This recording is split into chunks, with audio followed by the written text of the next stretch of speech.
Hey, I'm Ryan Reynolds. Recently, I asked Mint Mobile's legal team if big wireless companies are allowed to raise prices due to inflation. They said yes. And then when I asked if raising prices technically violates those onerous two-year contracts, they said, "What the f*** are you talking about, you insane Hollywood ass?" So to recap, we're cutting the price of Mint Unlimited from $30 a month to just $15 a month. Give it a try at mintmobile.com/switch. $45 upfront payment equivalent to $15 per month. New customers on first 3-month plan only. Taxes and fees extra. Speed slower above 40 gigabytes. See details. Last week, we watched 300. This week, we watched Rebel Moon Part 1, A Child of Fire, also known as Rebel Moon Chapter 1, Chalice of Blood. The connection is a reliance on a CGI. Not very good CGI, though. Whoa, got him.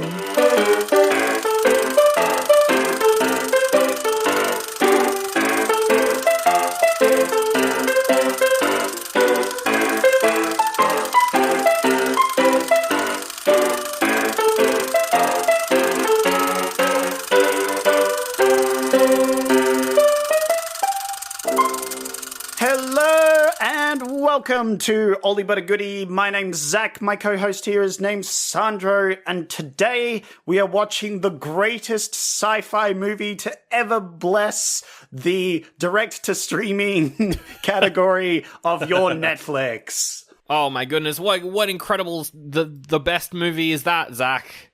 All of them meshed into one big conglomerate of a movie, yes. And then just a sprinkling of Suicide Squad on top, just to really drag it out for an extra 3 hours, because we watched Rebel Moon, Chalice of Blood, I believe the director's cut. Yeah, that's the name of the director's cut. Yes, we watched the director's cut, surely. Yes. Both of us. Of course because I don't want to get right into this right from the bat. Why would you, it's direct to streaming, why would you not just release the version you want to release? Why is there a short version of it? Makes no sense that there's two versions of both of parts of Rebel Moon.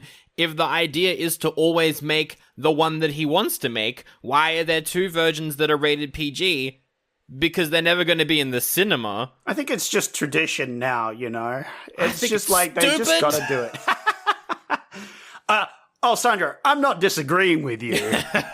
I'm just saying that they're just used to it now, so they're just doing it out of habit at this point. Maybe.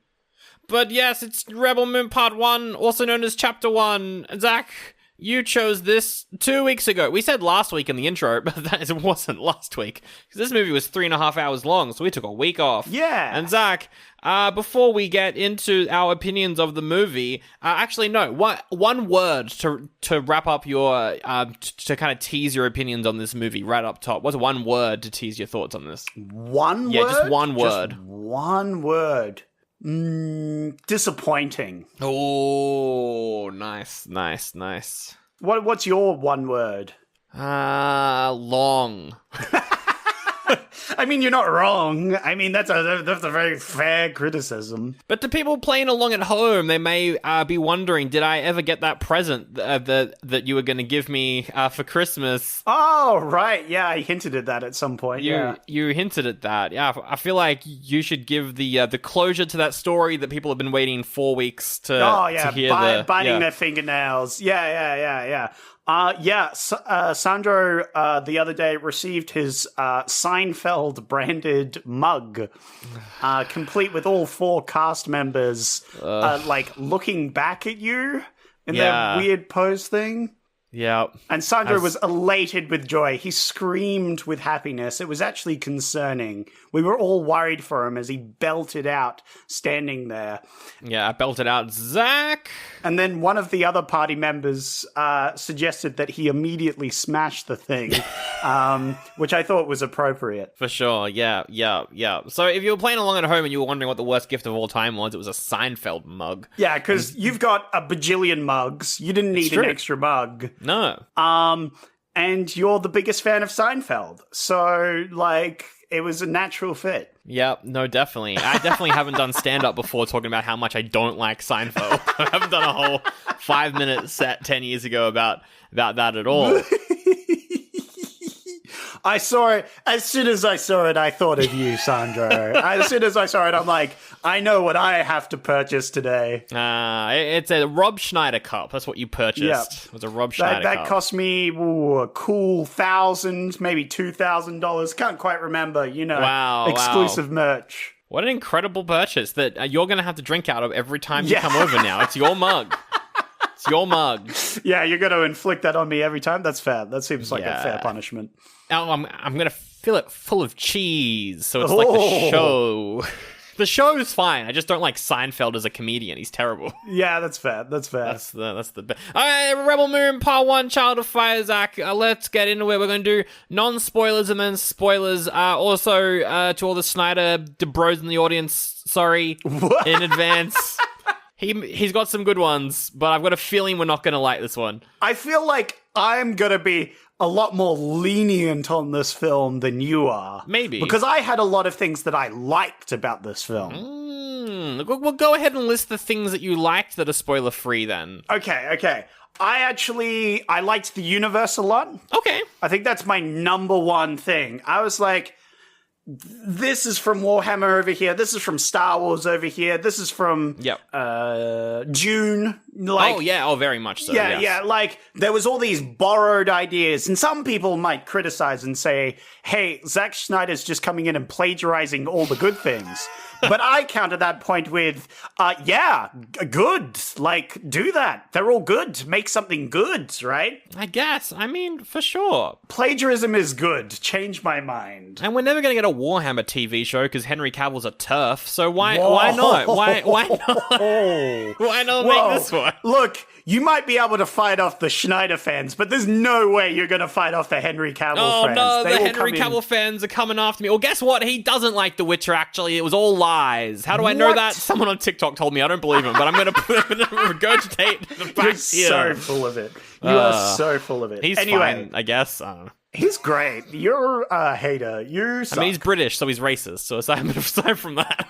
Well, yeah, but that's British, you know? Exactly. You like the world. That's fair. Yeah, the universe was definitely my favorite point in this. And I pretty much didn't have any problems with the universe at all. I thought, cool. I mean, you already kind of listed all the potential problems that you could have with the universe, which is it's just derivative. Yeah, it's just very derivative. But I'm okay with that because I want more of that personally. Sure. Yeah.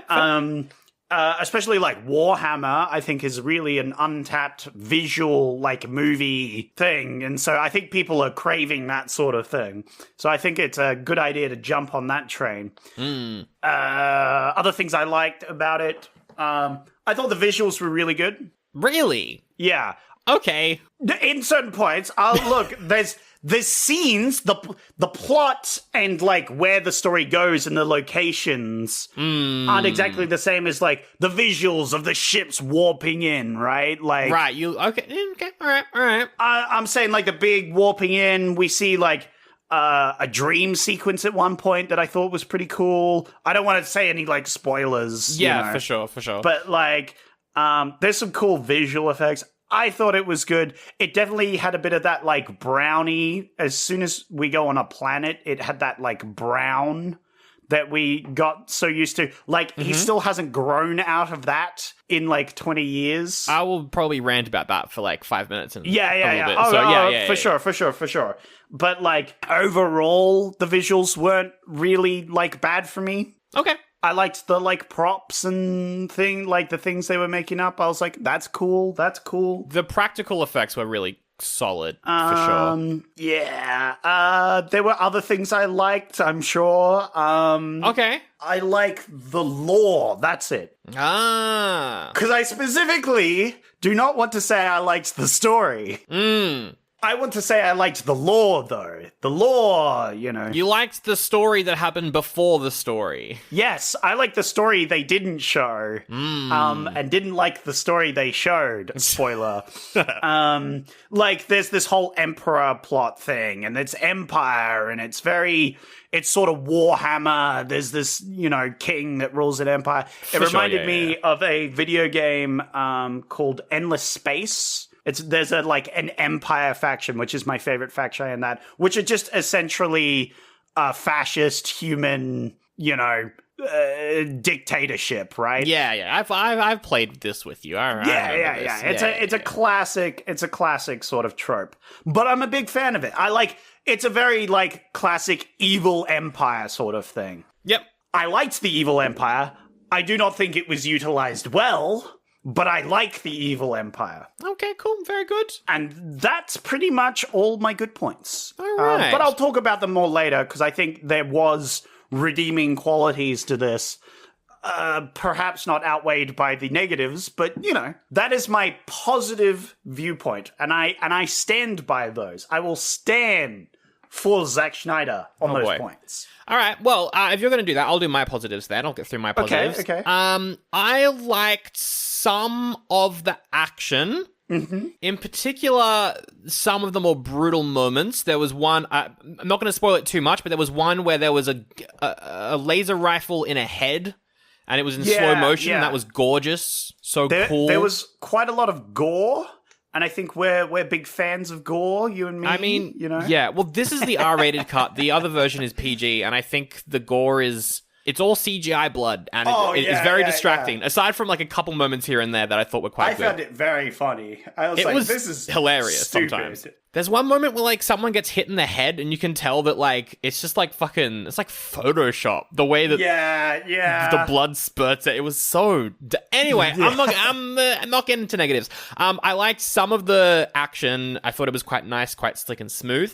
I liked one character called Nemesis. I liked the vibe of that one character. Yeah, I was like, fuck yeah, I like this. Okay, I'm gonna come back to that one later. I like this. There's a lot wrong with everything surrounding that character, but I liked the vibe of the character. I thought that was cool. That's a positive. Yeah. I'm gonna put my heel down on I liked the vibe of this character. Well, because a character is a loose term, but anyway, I liked Carrie Yules as the king. Carrie Elways, the guy. He's the guy from The Princess Bride. He's the king. I liked him. I agree. I liked the story before the story. I think it's a cool idea. Yep. Again, the lore of this universe that they've created is pretty cool. I'm trying to find other stuff I liked. I liked some of the music, I think. There were some bangers here and there. Yep. Soundtrack was pretty I liked whatever the fuck Anthony Hopkins was doing. We'll get to that later. I mean, we'll get into him, but I feel like, wow, what a... Wow. I don't... I liked the blending of fantasy and sci-fi. Yep. Everyone always talks about it, but Star Wars is a fantasy set in space. It's the structure of a fantasy story, the character tropes of a fantasy story, but it's set in space.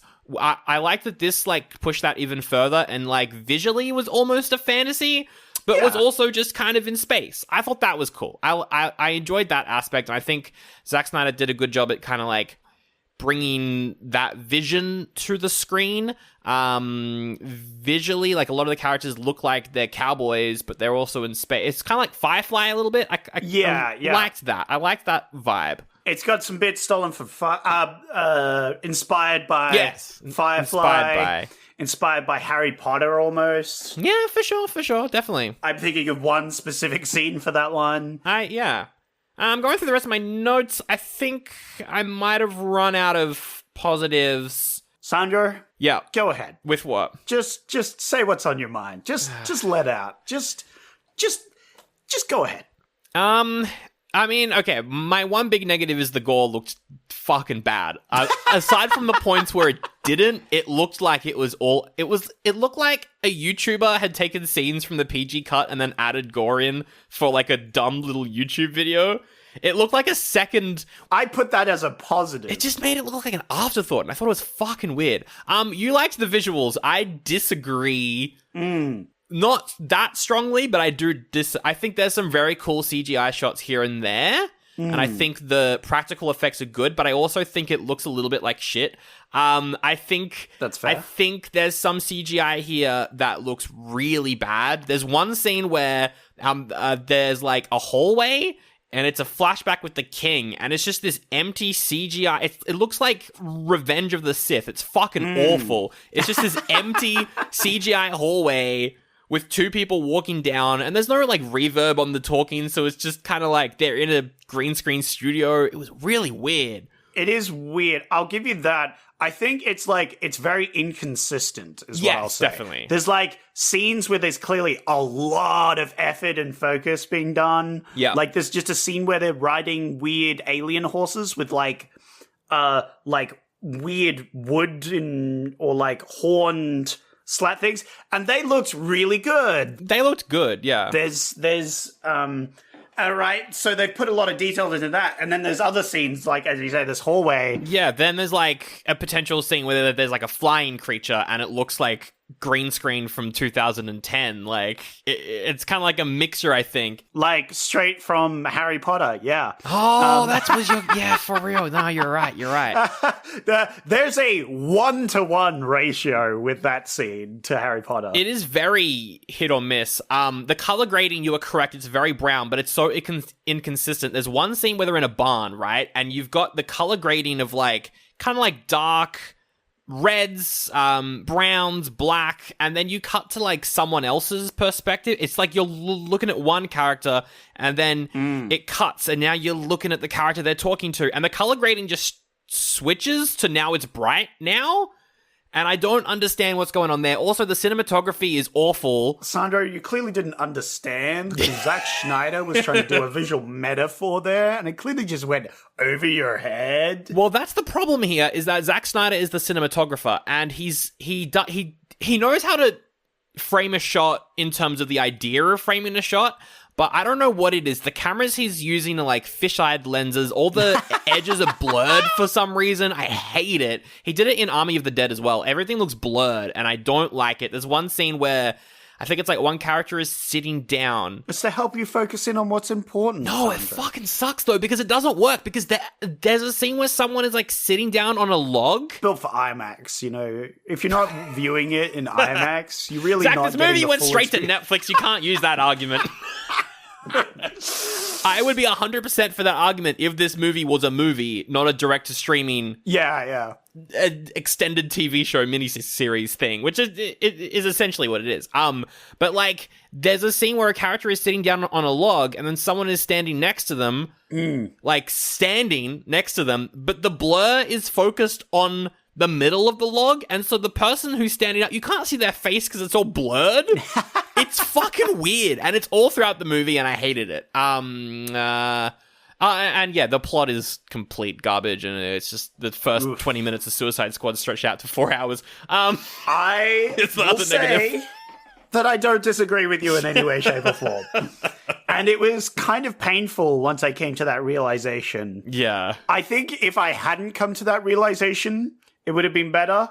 But it really was, and it was kind of painful. Nothing happens at all, really. I mean, stuff happens. The movie kind of has an ending, but also... I will say what I came to the conclusion of, which is, I think Rebel Moon is almost the opposite of Star Wars in its narrative, whereas Star Wars, in this case that I'll point to you, Star Wars is an adventure. Yes. Where they pick up characters along the way of this adventure because of the happenstances that they get into. For sure. Like, for the first movie, like, they bump into Han Solo. Yeah. To take them to this place. They were not intending to take this character with them, but by happenstance, he comes along, right? For sure. Yeah, for sure. And, like, then they pick up Leia, and, like, Luke is even dragged into it because of finding these robots. Like, yeah. It's just so happens, you know? Whereas deliberately in this movie, they are like, okay, we are going to go and look for characters, and maybe there'll be adventure along the way. And they, like, pick up adventure along the way. It's like watching season 1 of Avatar. Which I think is a bad way of doing it. Yeah, no, I agree. No, it is kind of a bad way of making a movie.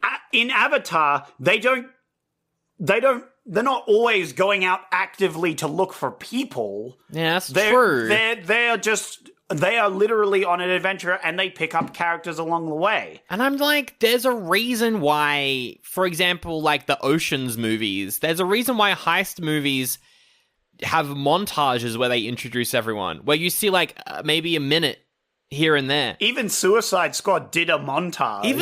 How did Suicide Squad get it better than this? Like, that makes no sense. That movie's worse, probably. Yeah, but like, I would say so. That is still burnt into my brain. What a the terrible first Suicide film. Squad. For real. Don't release the director's cut for that one. I don't care. But the Suicide Squad, now that's a banger. That's a banger, right? That's a banger. And the Suicide Squad does a great job of picking up characters and introducing characters. And yeah. I think the Suicide Squad, because the whole movie isn't going out and finding these characters. The whole movie, you start with the characters and then you learn about them as you go about the adventure, right? Exactly. Whereas this movie is like, it's such a weird way to do world building where it's like, I'm going to introduce the characters one by one and then also do world building at the same time. Yeah. Which just it kind of feels like nothing's happening. It's a choice that he makes, but I feel like there's a lot of ways of doing characters. Like, there's a lot of ways you can do characters and adventure and stuff, and I did not like this way of doing it. Yeah. To bring back Avatar, as you say, like, picking up Toph, they are going to look for someone. They're looking for an earthbender to teach Aang how to earthbend. Yeah, there's more of like a plot. Yeah. Like, they need this one particular person. But they're not looking for Toph. They look for the biggest, toughest guy that teaches. So they go to, like, an arena, right? No, for sure. Yeah. And they witness the boulder as he's crushing opponents. And they're like, cool, we'll pick up the boulder. He seems like an epic guy that will teach us things. But then he gets his ass kicked in by a blind girl. And they go, well, hang on a second. Maybe we should get this girl, like... For sure, yeah. There's a bait and switch. There's, like, some story there. And I was waiting for a bait and switch in this movie. I feel like a bait and switch would be perfect for this sort of movie. And they kind of do it with the general. Yeah, we'll get to that in spoilers. It's not very good. No. Oh, can I also... I got one more negative to add onto the pile. There's some good performances here, but... everyone sucks, kinda, a little bit. Ooh. There's some fucking terrible acting in this movie that I was not expecting, because Zack Snyder, at the very least, can get good performances out of people. I don't know if it's the writing or what, but there's people in this who I've seen be okay elsewhere, and it was bad. Really bad. Did you like the Rogue? Who was the Rogue again? The guy that... Andor. Yeah. No, he sucked. He was the worst of them, I thought. Really? I thought he was terrible, yeah.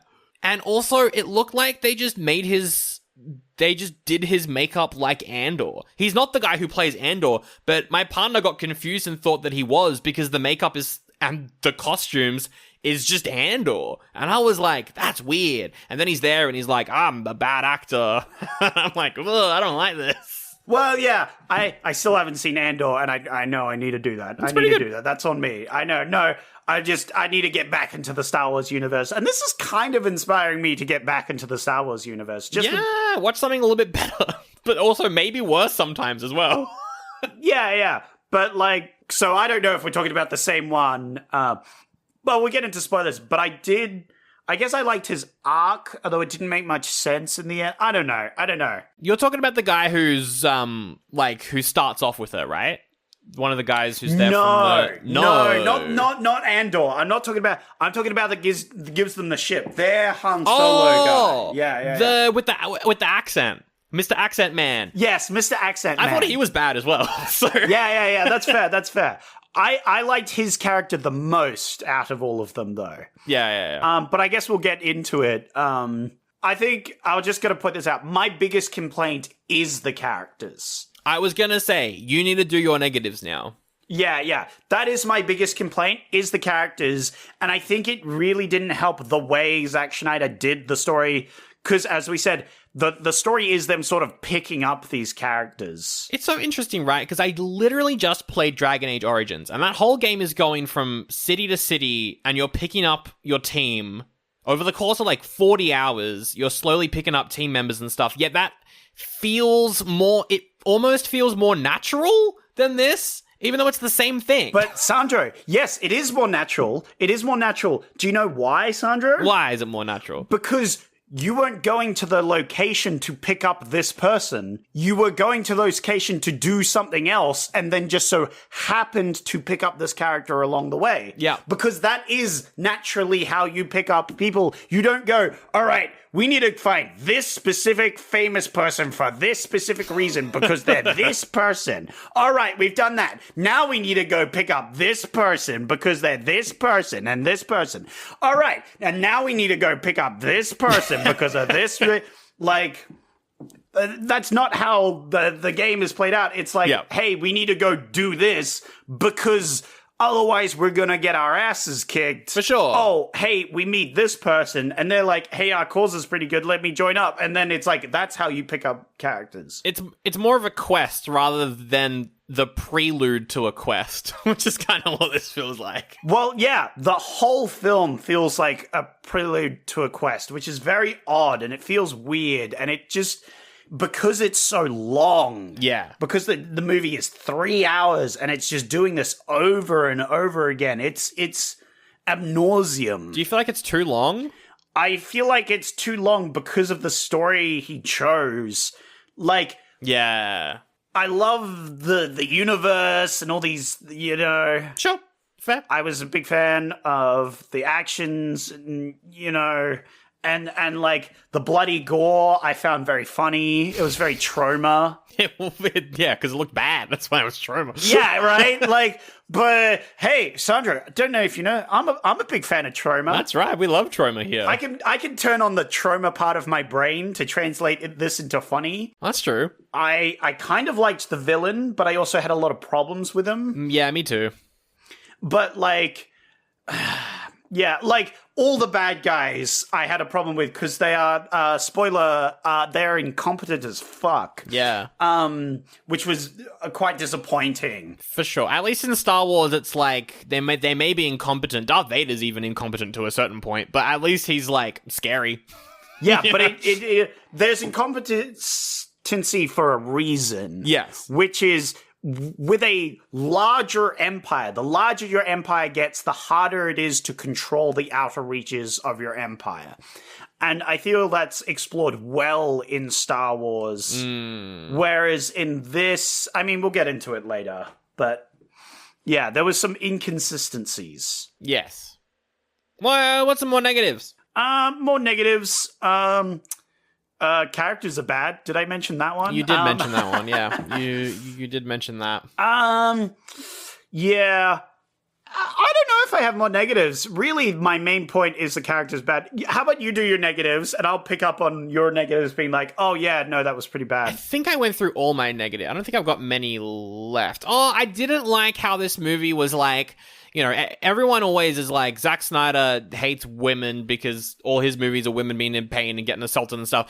And, like, his response to that is not only to do that again, but also to be like, but look, but watch this. What if a man gets assaulted as well? It's not feminist to just do the same thing to a man. That's not how it works, Zack Snyder. Yeah. That annoyed me. But at least the main character here is better written than anyone in Sucker Punch, so I'll say Yeah. Look. I actually, you know, because Jin Erso gets the most story like beats because you get like flashbacks to what has happened to her. You get to learn about her character the most. I completely forgot the main character of Rogue One's name was Jin Erso. I forgot about that. Oh, sorry. Did I say that? Oh, I am so sorry. I got those characters mixed up. No. So Ridley has her most story back. Ah, shit. I said it. I got them mixed up. Like, shit. Fuck. Who else? Yeah. Who else is there? I was thinking of making a list earlier, but I didn't want to go on with the bit. So she gets a whole bunch of flashbacks and other things. We learn the most about her character. Oh, yeah, of course. I don't know, she's still not very interesting in her depictions in this film. Her story is interesting, which makes her cooler, but she doesn't really do anything in this film. No, she doesn't. That's the problem. She fights people and that's it. I don't think anyone does anything in this movie aside from the bad guy, though. To be honest. Yeah, that's again, it's more of a problem with the story, which is my biggest problem with the whole film, is the story and the characters. Yeah. Yeah. I haven't said the story specifically, but the story and the characters are my two biggest gripes, and there's a lot of problems with them. Yes. But she gets a lot of it's all the interesting stuff happened beforehand, and we get to watch the boring bit. Which is a problem a lot of films fall into sometimes, which is they say a lot of cool things and then they show the boring stuff. Yeah, and it's like, it's cool to, like, it's also like that sort of world building that I don't like, which is just kind of telling what happened. Yes. But also, like, it does show you flashbacks, but they were all in slow motion. That did kind of annoy me a little bit. All the flashbacks were slow-mo. It's a classic thing that we say that is show, don't tell. Yeah, of course. And it does quite a bit of telling. And it's like, it's a trope almost to say that. But it also does show, eventually. Yeah. You just gotta wait. It does show a lot, but it doesn't show enough, and it doesn't show it very well. Like, we see a lot of her backstory, and I think she has a cool backstory, and her plot's pretty good, but as I said, nothing happens in. Anyway, I'm kind of done with the non-spoiler section. Everything I want to say is in spoilers. I agree. I guess the only really thing else left to say is, like, I know people are going to be like, you didn't like it, blah, blah, blah, but here's the thing, it's part 1 of 2, and you got to watch the whole thing to review it. Yeah, but It's still a movie, and it was released as a movie, and a movie, even if it's part 1, I know this might be a bold take, but it still should have a beginning, middle, and ending. It should still have a story, even if it's part 1. Fucking Doctor Who does that. Part 1 of the Doctor Who story has a beginning, middle, and an ending. And then part 2 does the same thing. I feel like this one just had the first act, and it was really long. I'm not the most negative on this film. I want to make it clear that I enjoyed a lot of things in this film. Okay. Definitely more than Sandro. But, like... I don't know what you mean. I definitely enjoyed this more than Sandro, but the whole movie could have been a 20-minute montage, and then they could have moved on with more of the story. Almost the whole movie. Obviously, there was a lot of bits like the flashbacks and other things with the story, which I don't think could have been concise, but the whole collecting people should have been a 20-minute montage. And that's, like, super easy to do, because, like, what happens is... there's just so much talking. In another movie, you'd have the character show up to the planet or the town or whatever, meet the person, and they're like, cut to an action scene for a minute. Oh, yeah, now I'm joining the team. It doesn't need to be like a fucking episode of a TV show every time you introduce someone where they got their own little story. I don't know. To expand on that, I know I'm talking about, but the 20-minute montage isn't a good thing either. That's like, the 20-minute montage to get people together is bad, and it's lazy, and it's what made Suicide Squad, like, it's one of the reasons it was bad. So the fact that Snyder somehow came up with a worse way to make that sort of character collecting Yes. is impressive. For sure. I agree. It also just amazes me that part 2 is shorter than this, considering that that's where the plot is. Yeah, no, but... You know what I mean? I'm like, how is part 2 going to be shorter than this when that's the adventure? I don't understand how you... I mean, eventually, I think we should definitely watch part 2. Yeah, we might... Hopefully, the Suicide Squad bit is done, and we actually get to see some more plot in part 2. Yeah, we get to see the witch dance. Her little dancey dance. The witch does the dance. I don't know what you're referring to, but I'm excited for it. In Suicide Squad, Cara Delevingne, to end the world, she does a little dance. Of course. How could I forget the witch dance? Yeah. She's possessed by the spirit and does the witch dance. What a bad movie. Anyway. No. She's a bad guy, so she does the bad witch dance. Bad witch dance. What an intimidating villain. Anyways, this is Oldie or a Goodie for you. Rebel Moon Part 1, Oldie or a Goodie. Again, my one-word thing was disappointed. Yeah. Because I feel like I'm a lot in the middle of the road, which is a shame, because I would like to like this movie. I wanted, as soon as I saw the visuals, as soon as I'm seeing big spaceships, I'm like, okay, this is my jam. Let me get into this. And then I waited the entire movie to get into it, and then the movie ended, and I went, ooh. It just couldn't grab me, which was such a shame, which is why I'd say my thing is disappointed, because I really wanted to like it. So it is like almost bang in the middle for me. Okay. It is the worst sort of thing I can award a movie. Mid. Yeah, It was very mid for me. That's the worst rating. Yeah, which is hard when you say oldie but a goodie. I'm going to give this an oldie. Okay. In the hopes that I can give part 2 a goodie. That's fair. Okay. It's a hopeful oldie. A hopey oldie. Yeah, because I feel like the way the characters are collected is old and outdated and should not have been done. So that's definitely the biggest oldie, and it dragged the whole film down with it. But I'm hopeful. Maybe in the future, it could be a goodie. Yeah. I feel like, it's probably obvious what I'm going to rate this, but I feel like this movie is 3.5 hours long, yet at the same time it feels like it's 24 hours and 15 minutes, which is not a good thing.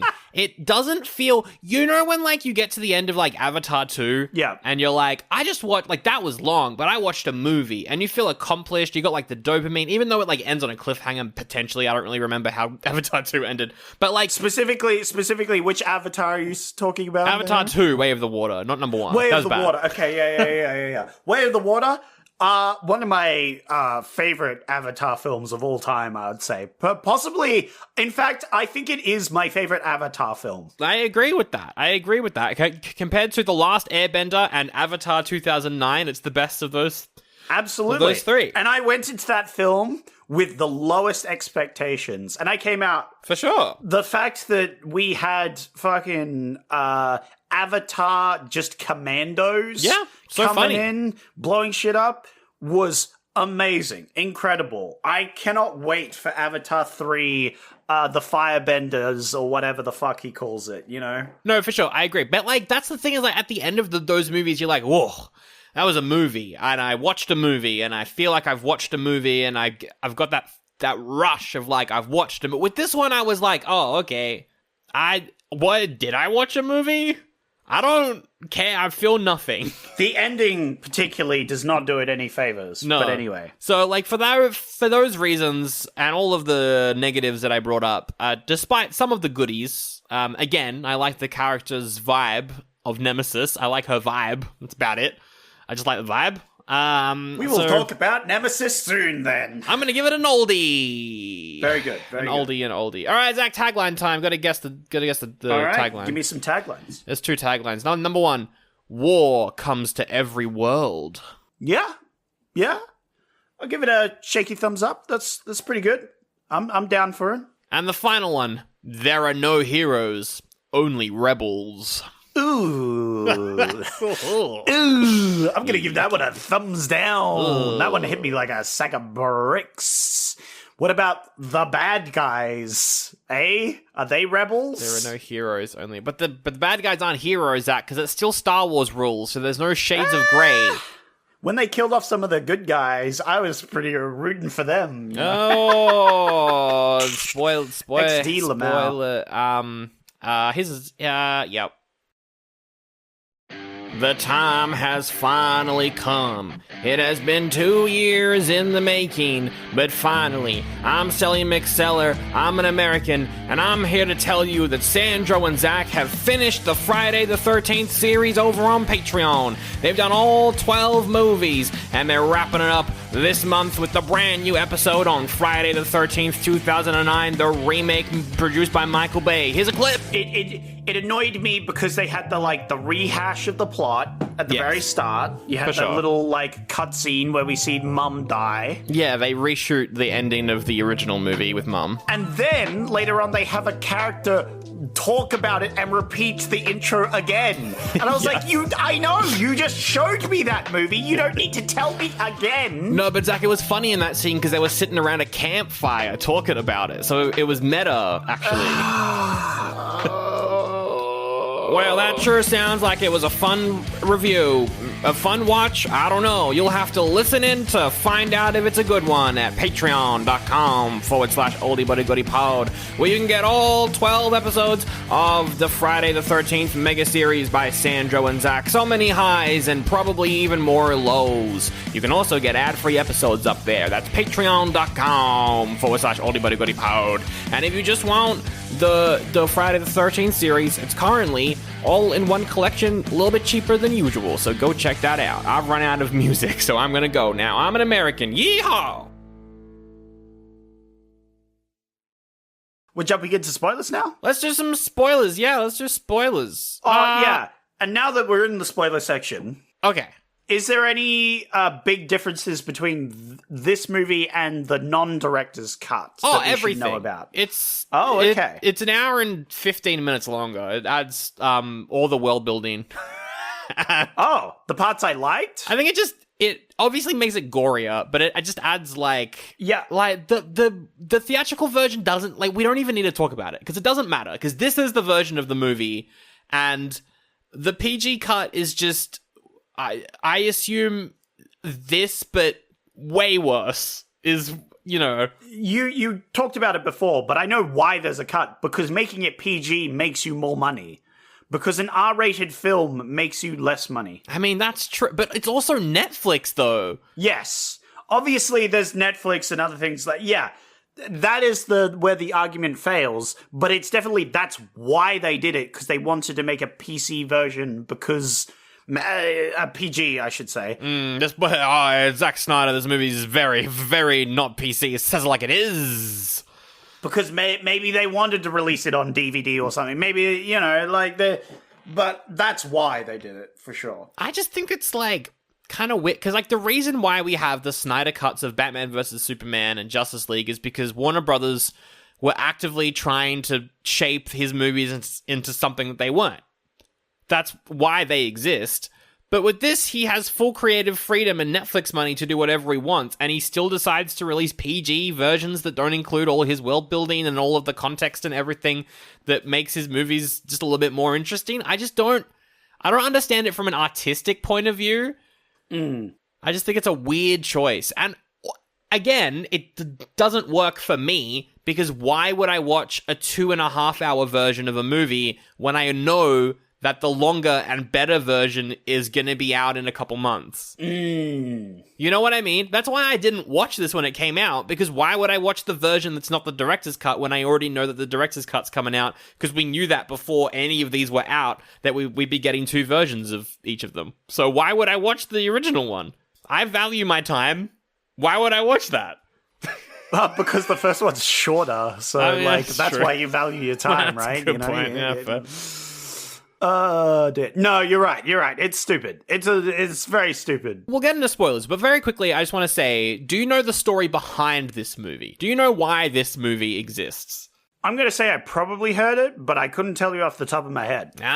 Okay. Well, here's what I'm going to do. I'm going to take you right back to 2012, Zach. Whoa. Do you remember what happened then? Pandemics? Never heard of those. Wow, everything's going great. Yep. The housing prices are affordable, I guess. Kinda. Everything's great. Oh my god, Zach!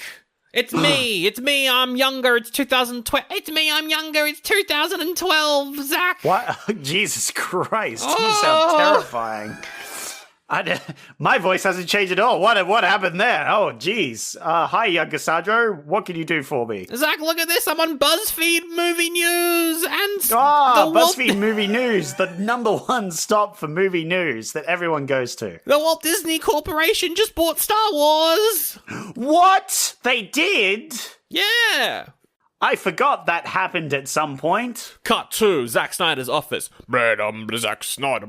Oh, I'm going to pitch myself the Star Wars movie. They just bought it, and I'm going to pitch it to Disney. I've got a script. Makes sense. Here we go. Hello, Disney. Will you make this movie?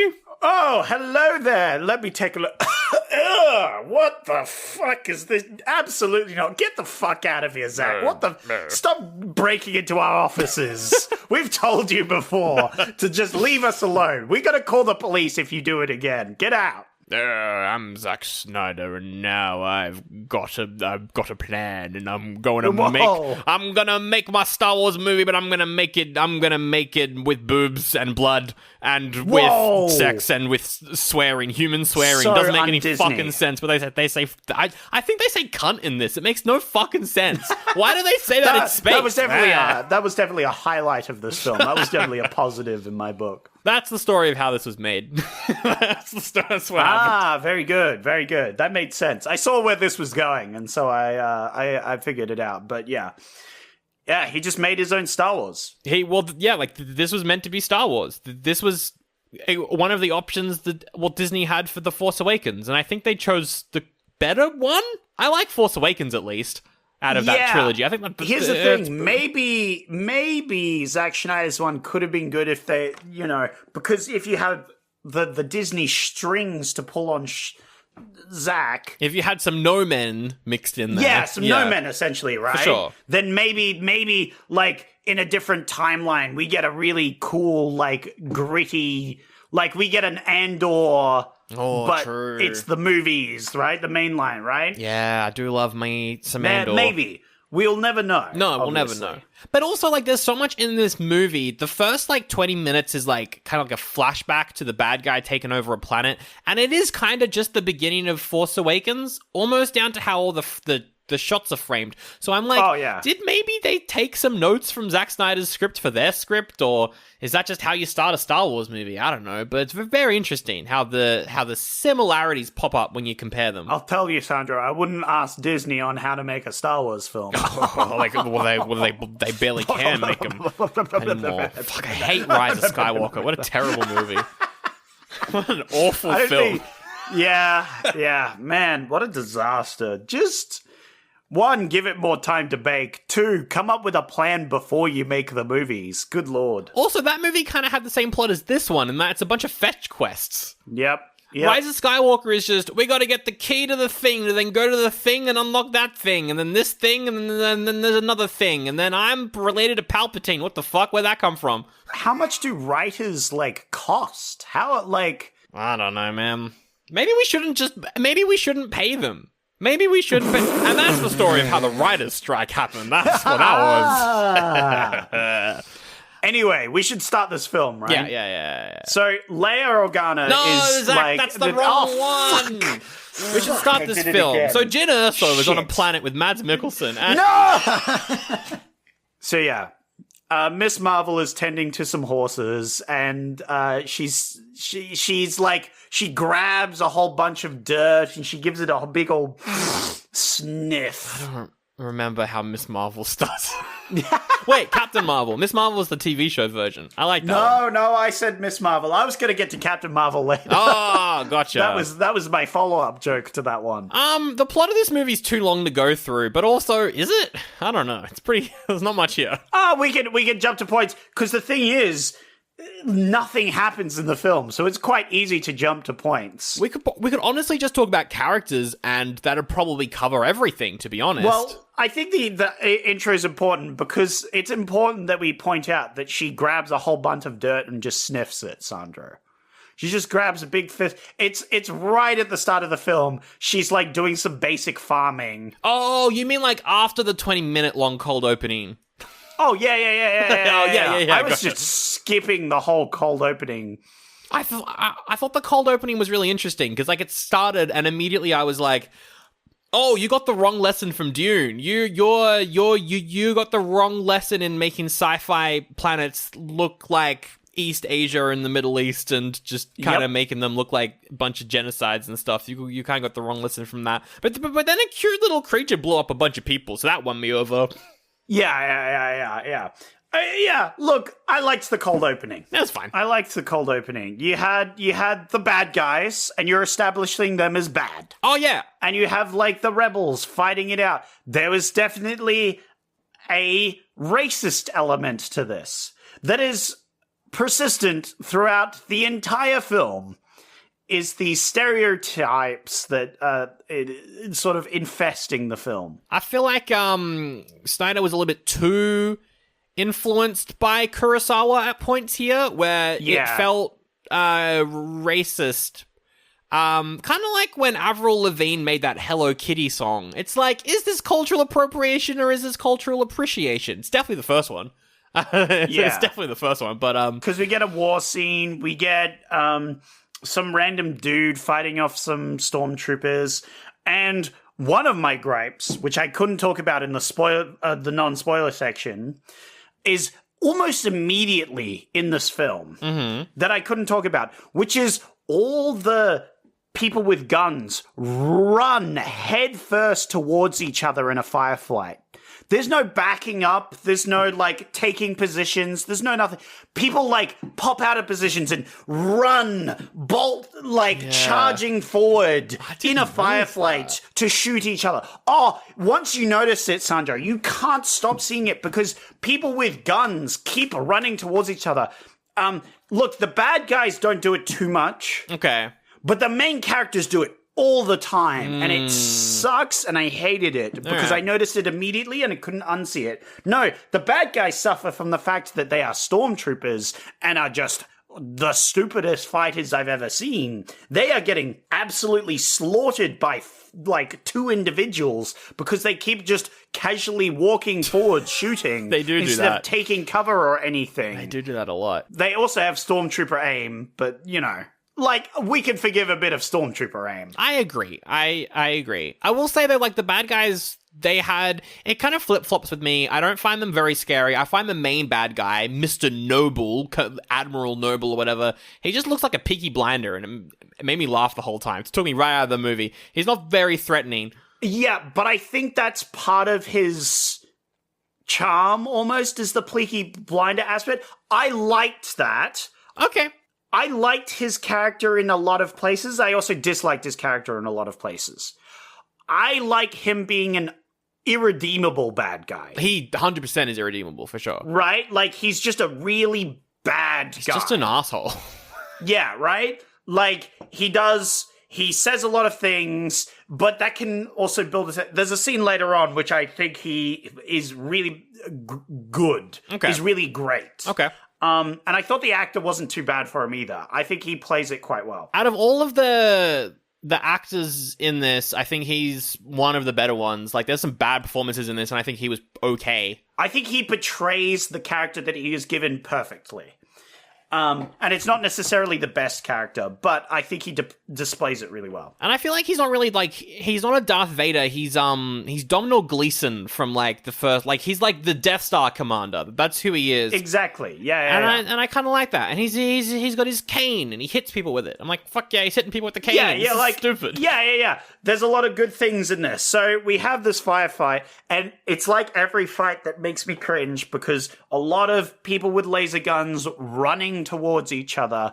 And to be fair, it's common in a lot of things, but it's a personal pet peeve of mine. So it really made me angry that a lot of the fighting was people with guns running out of cover and charging towards each other. It's like he wanted to make a samurai movie, but then gave them all guns.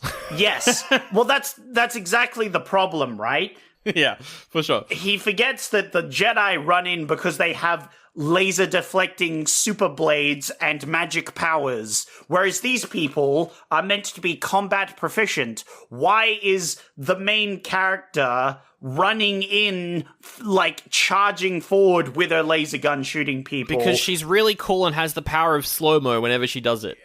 Yeah. Anyway, why. we haven't got there yet. I just wanted to point out, so we have, like, a thing where they're shooting at the bad guys, but the bad guys sort of overwhelm them, but then we have a commander, and he, like, stops the troops because they have, like, a weird, like, respect for these guys, and then the good guys run away in this moment, and then they have this weird cage animal, and then the cage animal explodes on them while the bad guys are just sitting there not doing anything because the commander was like, halt, and then they explode, and then the main big bad guy who came down on a ship is coming around. This is the guy with the cane, obviously. This is Peaky Blinder comes through. Oh, good eye, governor. And the Peaky Blinder starts talking with them, and we get a bit of character building here. And I still think this is okay, except for the stupid fighting part, I agree. Obviously. And I liked how, like, we got that character who is, like, one of the rebels, and then Noble gets him to kill his dad, and so now he's a bad guy, but he's also not a bad guy because he immediately betrays them. I liked that storyline. Again,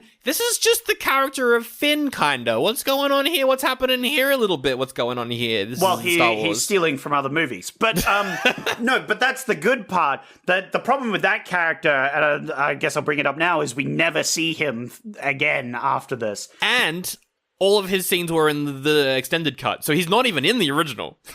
Wow. Aside from maybe the start. Maybe, I don't even know. And he has a great little character arc at the start, and then we, don't see him for the rest of the film. And he was one of the more interesting... He was the only character I was really interested in to see his arc, right? I agree. I would watch his story. Yes. I thought he was going to be the main character. For sure. And then we cut to main character. But anyway... Before we cut to the main character... I'm not cutting yet. I'm not cutting. I want to talk about this scene because we have the bad guy and he talks and he convinces this kid, hey, I'm going to spare your family, but you just have to murder your dad. Yeah. And then so the dad's like, hey, that's a good deal. You should take it. Yeah. Kill me, son. I forgive you. He kills him. And then the woman's like, hey, you're a piece of shit. You're not going to let us live, are you? And he's like, haha, no. Bang. Kills them all. Yeah, which I was like, okay, that's a pretty good scene. We also get the cool monk guys in the background. I was going to mention them. That's who I wanted to bring up, was I love the death monks. Yes, yeah, I knew that was what you wanted to mention. They're the fucking best. I'm like, what the fuck are they doing collecting teeth and putting them on their weird little board? What the fuck are these people? Are they humans? Do they actually look like that? Are they masks? Yeah. What's going on? I want to know. I want to know about them. Yeah. Great lore. Not much is done. I think they get killed in the firefight at the end there, which is really dumb. Maybe. I think they do, yeah. I know some of them get shot, but not all of them get killed because we have the almost after credit sequence, but it's not because this is a Netflix streaming thing, so it's not, but it feels like an after credit scene. Anyway. Yeah. So that's the intro. So that's the intro. Episode 2 is we got our main character. She's a farmer, slow-mo farming. The fucking sex scene was so stupid. Yeah, look. It's better than 300, but it's also the same as 300 and then completely unnecessary for the plot of the movie. But also, I don't care anymore. Whatever, it's fine. It's just weird because we get introduced to the main character. She's out in a field. She sniffs some dirt. It's vital, Sandro, that we tell people that she sniffs some dirt. Because she's at one with the land. She's a lander. She loves the land, I guess. I don't care. It was really dumb. And I was like, why? What's going on? She's been out here for ages and she's just grabbing. She's like, wow, this dirt, this planet. It's so beautiful. Also, her name is Cora, and her makeup, and her wardrobe and haircut are identical to the Legend of Korra. I just wanted to bring that up. Yeah, it's just a little funny thing I've noticed. Yeah, it's true actually. Yeah. You could get confused about her name and character and where she's from. It's true. So yeah, now it's basically The Hobbit. We're introduced to our ground level. Hobbitons, essentially, and it's just like a bunch of farmers. They're just trying to live. They're just a bunch of farmers, and they have to fuck for the. Not just trying to live. They're trying to fuck. Yeah, they all fuck. MODOK is there in a fake beard, and he's like, you all have to fuck. I did MODOK. I did like MODOK. He was good. It was distracting though because I'm so used to I know what he looks like. I've seen him in so many stuff, and so it was so distracting to see him with that big fake beard. I was like, what the fuck? Oh, the beard was great. The beard was grouse. 10 out of 10 beard. Probably one of my highlights of the film. That's fair. So they have the scene where he's like, yeah, we're gonna have the harvest soon, so everybody needs to fuck so we have a good harvest. It's like, that will help things grow. And it's like, okay, this is a weird scene, but I guess he's trying to, and everyone's just having a good time, so it's a bit of fun. Yeah, it's fine. And then there's this weird plot line where she fucks this dude, and then the guy who saved her, or found her out in the wilderness or whatever the fuck he was talking about is like, hey, you should marry that guy because then that will really help you with you joining the village. Yeah, she's essentially an orphan kind of in the village is what we're led to believe at the start. I wouldn't say an orphan, just she was found because she was definitely old when she came into this group. Yeah, because she was a commander. Sorry, spoilers. Shit, fuck. And then she killed the princess and the king and the queen. Yeah, well, no, she didn't, right? I don't know. Set up or something? We haven't. That Hasn't been revealed yet. We don't know what's going on. But she maybe killed them. We cut to the guy who's in the dream sequence. He talks to Peaky Blinders, and he's like, she's the bad guy. She killed everyone. She destroyed the world. But maybe he did it. Well, yes. Yeah. Well, that's clearly a lie, obviously. What? Why? Because he's the bad guy? Zach, that's correct. Yeah. Also, you've skipped to the, end of the film, so shut the fuck up. We're not going through the plot of this. It's too long. Anyway, keep going. She's like, yeah. I just wanted to point out how weird this whole fucking thing is. Literally the fucking thing. Like the weird love triangle thing that they try and do? Yeah. Yeah, there's this weird love triangle thing, because there's this other guy who will become one of the main characters later on. Worst actor in the movie. And he obviously likes her. Yeah, no, I was not huge on this guy. And, it's important because the next scene I thought was pretty good because of the tension. The scene where the bad guys land? Yes, the bad guys show up. Yeah. And the bad guys show up, and so the villagers, and I liked this scene. Okay. I will say this. I liked this scene because the villagers are like, hey, what are we gonna do? The Empire has shown up. What do we need to do? And they have a discussion, and the discussion feels all the shit beforehand doesn't even matter and doesn't come up again. We could just start the movie in the farm, and it's probably the same movie. Yeah. They could start this. We didn't. There surely was better ways we could have got attached to this group of people, but that's the way he decided to do it, and that's what we've got. Yeah. So anyway, we have the scene where they talk about what they should do, because Star Wars boy is like, hey, we should deal with the Empire. That would benefit us, right? Yep. Whereas leader guy's like, oh yeah, you want to deal with them like you dealt with the rebels the other time? Oh my gosh. Anyway, that's the point that will be brought up later. But anyway, I don't remember. it's brought up constantly because that's the whole reason they have to rendezvous with the rebels to begin with. Oh, the blood axes. Yeah. Yeah, the blood axes. Yeah. Anyway. The MacGuffin of the movie, essentially. Yeah, that's the MacGuffin of the movie. Oh, I'm getting stressed out talking about this stupid fucking movie.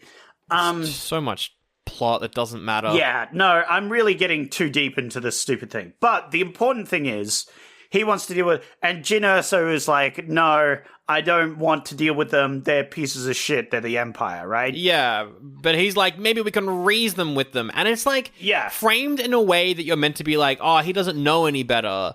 Yeah, but he's a dumbass. Exactly. But then then spoilers, he tells the bad guys what's going on and then gets their leader killed.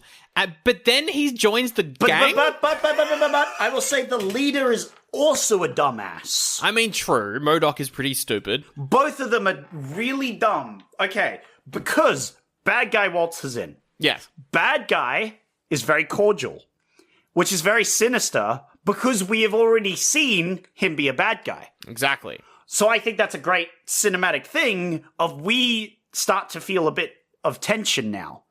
Because we know this bad guy's a big piece of shit. But he's acting all nicey nice. And so we know shit's gonna hit the fan. But we don't know how or when. So tension starts to build. And I think that's done well here. This is possibly my favorite scene in the thing. That's fair. But he then he offers them, it's like, hey, we're gonna buy your grain, and in fact we're gonna pay 3 times the price for it. Yeah. And we're gonna, send in all this machinery and stuff. Yeah. And then the village leader is like, nah, actually we don't want that. And that's where he really fucks up. Yeah, fair. Because once the Empire offers you a deal, it's not a deal you refuse, especially if it's a generous one. That's true. But also, he probably would have just killed them anyway. They're like, I don't trust this guy. No. But the correct thing to do in that situation, Sandro, if I'm there, I'm like, thank you so much for your generous offer. In fact, it's too generous. You don't have to pay 3 times. Please pay normal rents, and we will still give you our grade. You are groveling. Yeah. Turn 1. Because they can just they can turn around and hit you with a big stick and blow your brains out, right? Yeah, for sure.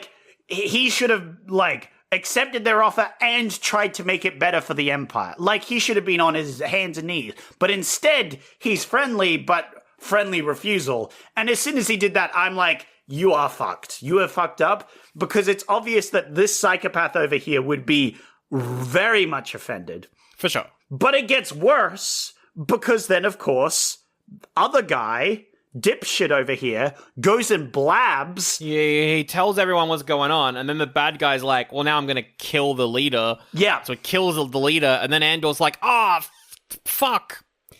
Shit. And then our main character's like, Cora's like, fuck you. You got that guy killed. And he's like, oh my god, but the grain. Yeah, he's a fucking idiot. And honestly, I wish they had killed him in the scene, because he deserved it, because he fucked everything up. That's the thing is, because, like, he was such a bad actor in this movie that I was like, is he just a random side character who's there to fuck the village up? But then he joins the mission and he's there for the rest of the movie. And I was so confused, because I was like, yeah, you make his first real act in the movie to be a dipshit and get everyone killed for no fucking reason? Yeah, but I think that's supposed to be his whole thing, is it's an arc where he redeems himself at the end, right? It doesn't work as an arc. It doesn't make any sense. Maybe with a better actor, but oh my god. Yeah, look, we know he can act, right? Andor, right? Surely. True. Yeah, no, good point. But, like, he just doesn't do well in this role. You're being a bit harsh on this poor man, you know. I think he's in Game of Thrones. He's fine in that, I guess. I don't know. Yeah, look, I don't mean to discredit this guy, but yeah, his arc is kind of shit. But most of them are, so really it's no different. Anyway. That's a good point. So then the movie's like, okay, so they're going to come here and they're going to, because we can't get that much stuff in time, they're going to come here and the Empire's going to kill everyone. So what we need to do is we need to get a team together of almost like a Magnificent Seven, almost like maybe like 7 space samurai. Going to get them to come here and protect the village. Except, Sandro, they're all going to die anyway because they're fighting the Empire. So it's a suicidal mission, really. Oh my god, it's also a they're putting together some sort of Magnificent Seven Samurai Suicide Squad. Yep, that's it. That's exactly what they're doing. And so that's the movie. Also, we're introduced to Anthony Hopkins, and he's like, I'm a robot called Jimmy, but I'm also called JC, stands for Jesus Christ, if you didn't know, because I'm an allegory for Jesus. And I am a robot, and I haven't killed anyone since the princess was murdered, because I'm also a religious robot that has a mission and some shit going on. But then, oh my god, what's this? A bunch of bad South African dudes are gonna assault one of the women in the village. I'm gonna do some action with Cora, and I shot one. What the fuck is going on? It's almost like maybe Cora is the... I'd like to point out these South Africans are white. They are just to put it out. Yeah, white South African. But they're white South Africans. I'd like to point that out in case anybody was concerned there.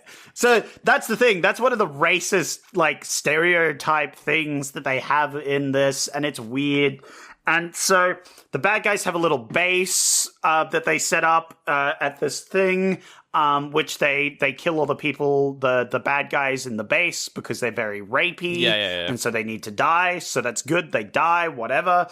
Again, we get more fighting where people with blasters run face first at each other. Yeah, but it was a Kingsman sequence in slow motion, so she was safe. It's fine. Yeah, no. One of the problems that we have for the rest of the film is the bad guys are very incompetent. Oh, yeah. The bad guys are very pushovers, and we are told constantly that they're a big threat, but we never see them do anything that makes them a threat because they are so incompetent constantly. It's true. And they all die in this scene, so it's great. Yeah. Except for, of course, the kid we met earlier who pops up 3 or 4 more times during this film.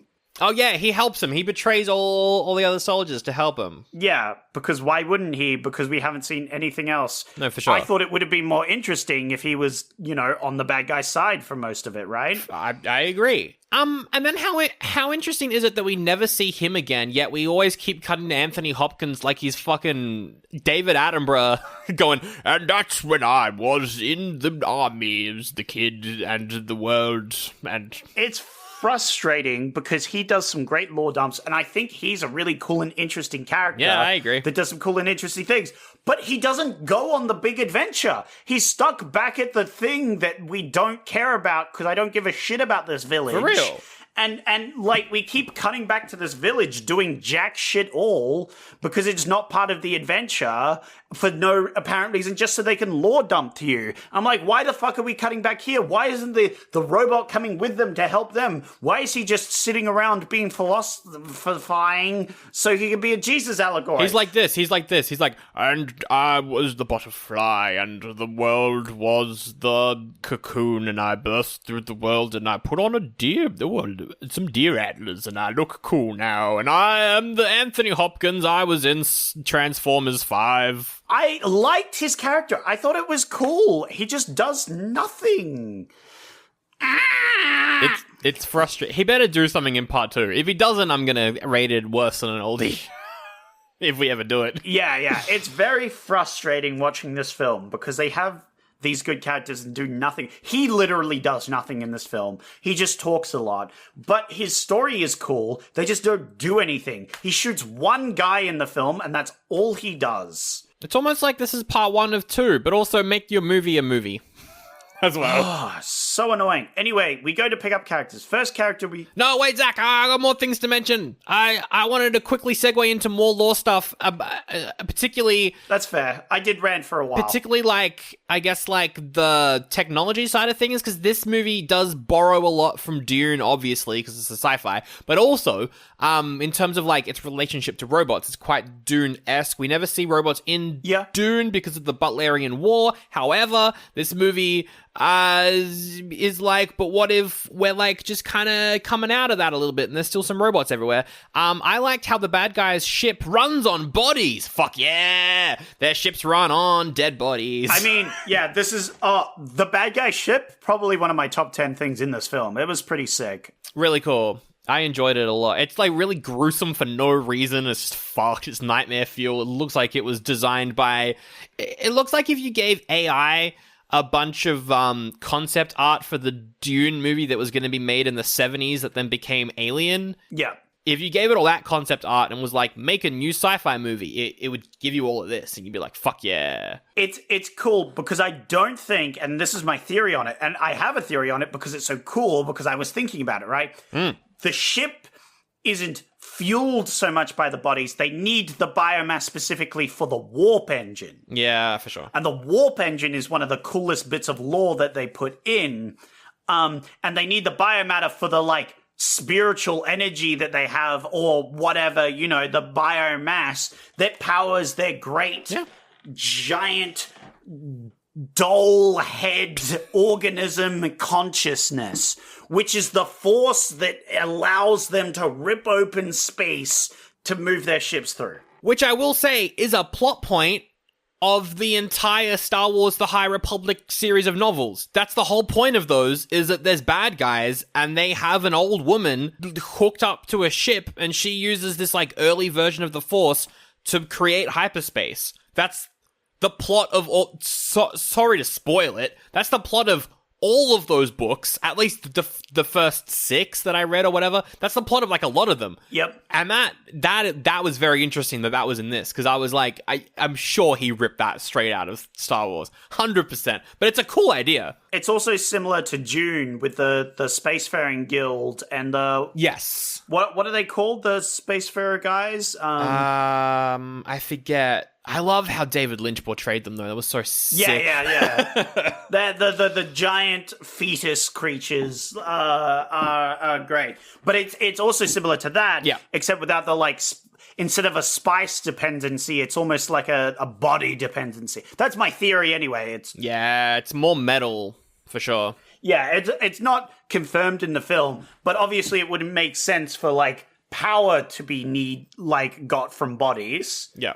But it would make sense if they needed them for this weird magic, consciousness that needed to be fed bodies. For sure. And I also like that we have a point where Jyn Erso is, talking about how she, gazed at one and it gazed back, and she could feel it like had a consciousness, but it was trapped, for it did not have a body that could do anything.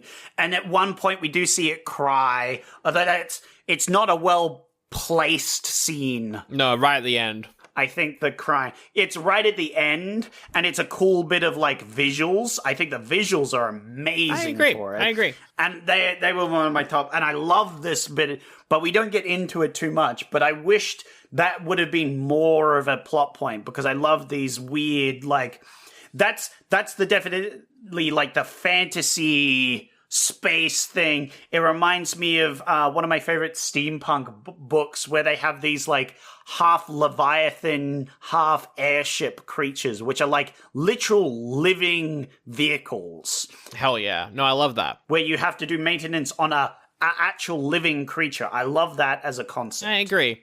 Okay, let's get to the Suicide Squad 20-minute. It should have been 20 minutes. First character, Charlie Hunnam as Han Solo. I mean, Channing Tatum as an Irish. Fuck, his accent's terrible. What the fuck is the actor doing? But yeah, there was, of all the Suicide Squad members, he is the most realistic. That doesn't make him a good character, but I think he's the most realistic character because of what happens during the film. I agree. He betrays them and then dies. He betrays them. But, like, they should have known that, and they're really stupid for letting themselves get betrayed. But anyway, we'll get to that. So he joins the team because he's like, I know where you can find more team members. We get a random shot of a sexy robot assassin for no reason, and that's the cover on Netflix, even though it's 1 second. Yep. What? Well, sex sells, Sandro. You know? Okay, But Sandro, don't skip over the bit where the man's assaulted in this film. I already mentioned it. I hated that. That was stupid. That's not how you make your movies better. That's not. You got the wrong lesson there, buddy. There's they go to a bar looking for people to try and get to the blood axes or whatever they're called. There's a cool alien that they talk to, which is like using a flesh puppet, which I thought was pretty cool. That was sick. I liked that. I liked that as well. Yeah. Yeah. It is literally just the scene where Luke and Obi-Wan go into the canteen. Yeah, but it's edgy and with potential assault. Yeah, when alien's like, I'm gonna fuck you, man. And you're like, okay, this is weird. There's a creepy guy who tries to assault the male character, which is, it's funny, it's cool because they're assaulting a man instead of a woman. Yeah, ha-ha. It's funny if it's the other way around, right? That's how it works. No, but it's literally like, yeah, but what if you reverse the roles? It would be really, like, sexist and awful. It would be what Zack Snyder always does. Yeah, right? But instead, he just reversed the roles, and that doesn't fix the problem. But anyway, It's so stupid. They kill that guy and a bunch of dudes, but then get helped by an opportunist guy. Yeah, Han Solo. Which is very funny to think about. She could have also died at this point if it weren't for this opportunist guy. But anyway... That's a good point. He does save her. That's a very good point. He does save her, but it's for selfish reasons. And he's like, oh, I have a ship. I can help you guys. So they go with him. Yeah, so he's got the Millennium Falcon. They got on the Millennium Falcon. Yes, they have the Millennium Falcon, but they never mention it ever again because it's not important for their plot. Also, the inside of it looked kind of shit. It looked like It was. It looked like the volume. And I was like, ew. Then they go to the Griffin planet. We get a character whose name is Tarek, played by Stars Nair, who's fine. He's fine, but he gets nothing. He gets almost the least out of all the Suicide Squad members. He does, yeah. They like name drop a lot of his backstory. Again, really stupid. But like, they're like, we need to go get this guy. And then we need to go get this. They need to go get this guy because I think he knows where the blood axes are or something. I don't know. Like, all these people they pick up for no reason, really? Yes. It's just because they're like, that person's cool. Because they're trying to get to Titus, who is a general who betrayed the Empire. That's who they're trying to get to. And also the blood axes. Ooh. Yeah. But we'll get to that. Anyway, we have a scene with him which is ripped straight one for one from Harry Potter. Where literally Harry Potter rides a griffin and like tames a griffin. The point is that it's meant to be a Western where the point is like, hey, you, Mr. Slave, can you tame the horse? But it's taming a griffin, which not only is like derivative of Westerns, but like in like a... Correct. In like a, I'm going to make it sci-fi way. But little did Zack Snyder think that you're right. It is beat for beat Harry Potter. Yeah, that scene from Harry Potter, because we just have a montage of him flying around, which has no point in the film, does nothing in the film, is stupid in the film. Looks awful. As you said, looks pretty bad in a lot of scenes. Yep. And is just wasting time. I was pretty mad at that.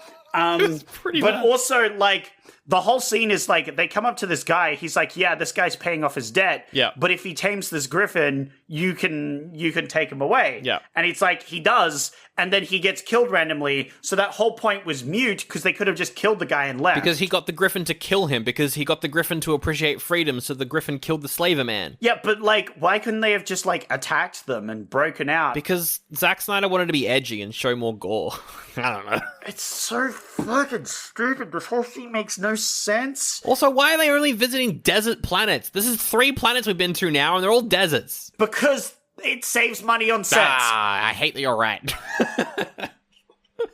So, because Star Wars kept going back to Tatooine for no fucking reason, and now every sci-fi is doomed. Oh, so my partner also wanted to mention that this was also just a ripoff of Mass Effect, which, to be fair, is a ripoff of all other sci-fi in like, it has a lot. Paying homage to it. But why was this one a ripoff of Mass Effect specifically? Because it's the way that the Imperium's dressed is very like navally, and the characters and everything. Yep. Everything is Mass Effect. Oh, and they visit a market, which is just the Citadel. Yeah. It is very much like a Mass Effect game. I haven't played Mass Effect, so I couldn't tell you. I have played... I think I can't remember which one I've played, but I played like half of one, which was pretty good. I liked Mass Effect. I thought it was pretty good. I need to finish that. We got a scene where Noble has sex with a sucker alien. Just wanted to mention that. That made me uncomfortable, but like in a Oh, absolutely. good world building way, where I was like, this is interesting. Yeah.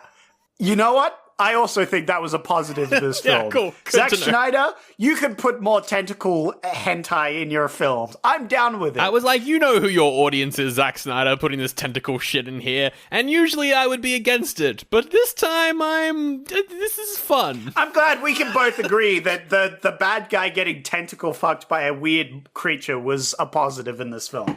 That was a shining ray of weird fucking light in this montage of boring stupid. No, Zach, Ray wasn't in this. It was Jin Erso. Fuck. Yeah. It was funny when the subordinate comes in and he's like, "Do you wish to join?" And he's like, "Thank you for the offer, Commander, but I'll leave you to it." You know, I thought that was quite funny. But anyway, yeah, weird scene for no reason, but one of the better weird scenes for no reason. I agree. All right, we speed through some more of this. Then we're introduced to Nemesis. I like Nemesis because the actor is Bae Doona from Sense8. She's fucking sick. I love when she shows up in movies.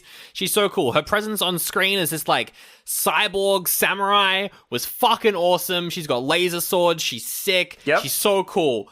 I fucking hated this whole sequence, though. What was the point of it? The whole point of this is she's killing off the indigenous species of this alien planet that they've colonized. Oh, yeah. So bad. These giant spiders, and then they kill the mum, and then there's thousands of crying baby spiders that come out of her tummy, and we're meant to feel good about it? Or are we meant to feel bad? I don't understand. It doesn't come back, and it's stupid. It is. I'm so glad that you pointed this out, because I will point out that there is a bit of a stereotype that the Asian lady's the good one with the blades. Yes, of course. That's a stereotype. Like, it is, for sure. She's pretty cool, though. But also, the whole scene doesn't make any sense, because it's trying to do world building, but failing. It fails, because they first, bump into her at the market without any effort at all to find her, which was dumb. They shouldn't have done that, because what they... Were they trying to find her, though? Yes, they're specifically going there to find Nemesis, because they're like, okay, now we need to find Nemesis or whatever. So why is her name called Nemesis? It just makes me think of Resident Evil. It's very distracting. It's just the name she's chosen. Anyway, it's stupid. Yeah. Anyway, they bump into her immediately. And what should have happened is they should have found her while she was mid-combat with this creature. That's how you would do this in a regular movie, yes. Yes, but instead they have to talk for 5 minutes beforehand for no fucking reason. Anyway, she's fighting. So this creature, this random alien, has captured a child, and he's like, I'm going to murder this child because all the aliens have invaded this planet and murdered my children. Based. Fair. Fuck it up. Based, Spider yeah. Queen. But she's like, hey, I can't let you murder this child. I'm going to have to use my blades to stop you. And she's like, I'm going to fuck up this child. So then they start fighting. Yeah, big old action scene. And it's a reasonably cool action scene, but it's for stupid reasons. I will get there. Yeah. Because she's fighting this creature, and she's kind of getting a little fucked up in places for no particular reason, because she has swords that could just cut through this alien like hot butter. And so she doesn't for no reason for a bit. But here's the problem with this whole scene. They could have just shot the fucking alien. Yes. Well, no, because we need to slice the alien's tummy open. Yeah, which is cool and everything. But, like, as soon as the alien drops the child, right? Yes. That's when the other guys they pull out a gun and shoot her, right? Or, alternatively, they pull out the gun and then Nemesis goes, no. I got this, right? Yeah, for sure. At least have them attempt to step in. That's 2 seconds that they could have done to excuse the fact that they could have just shot this alien, right? Yep. Anyway, yeah, she slices open. It's full of babies for no reason. It looks cool, but the whole scene doesn't make any sense. No, but the babies are crying because their mum's dead, and it's sad, and I hated it. No, but they're spiders. Spiders eat their mums on the reg. Well, that's a good point, but these are spider aliens, Zach. Maybe they don't do that. Yeah, well, what I'm thinking is, Sandro, they're crying because their dinner's getting chopped up and they don't get to have any of it. They were so cute. I was like, look at those little cute little baby spiders. What the fuck is with this movie making cute aliens do awful things or experience awful things? I was down for it. It's a positive.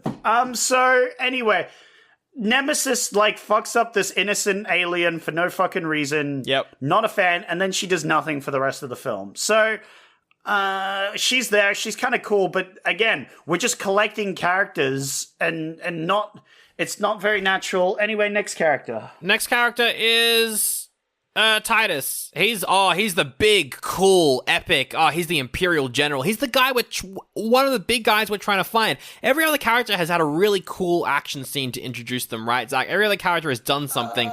Do you think that maybe the guy that we're trying to see, the guy who we're trying to see should do something? He should do something because he's in an arena. So surely he should do something and kill No, he just talks and then he joins the team. We don't even get anything with him. What the fuck, movie? You're 3.5 hours long and you can't give me one action scene with Titus in the whole movie? By himself in a coliseum? But here's the thing, yeah. They build up to this coliseum. Yes. They build us to this coliseum, and they do a bait and switch, which is okay, because I was expecting one. But it's not a very good bait and switch, because they go, hey, this big guy's probably the general, and he's like, no, I'm not the general. It's that guy, the beggar. And then they talk with the beggar for a bit. Yep. And he's like, and they do so much fucking talking. But anyway, they talk and talk and talk, and then he's like, eventually I'll join you, and they leave.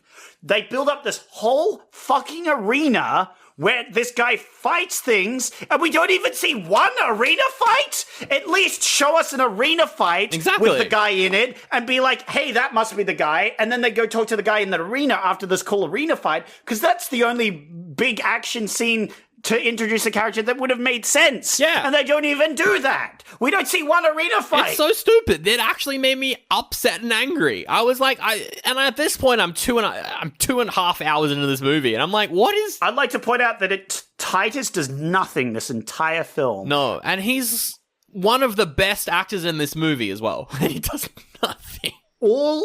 He does nothing. He's given nothing. He does nothing. They build him up constantly, and he does nothing. Absolutely nothing. He is the most disappointing character of the film. So disappointing. Yeah.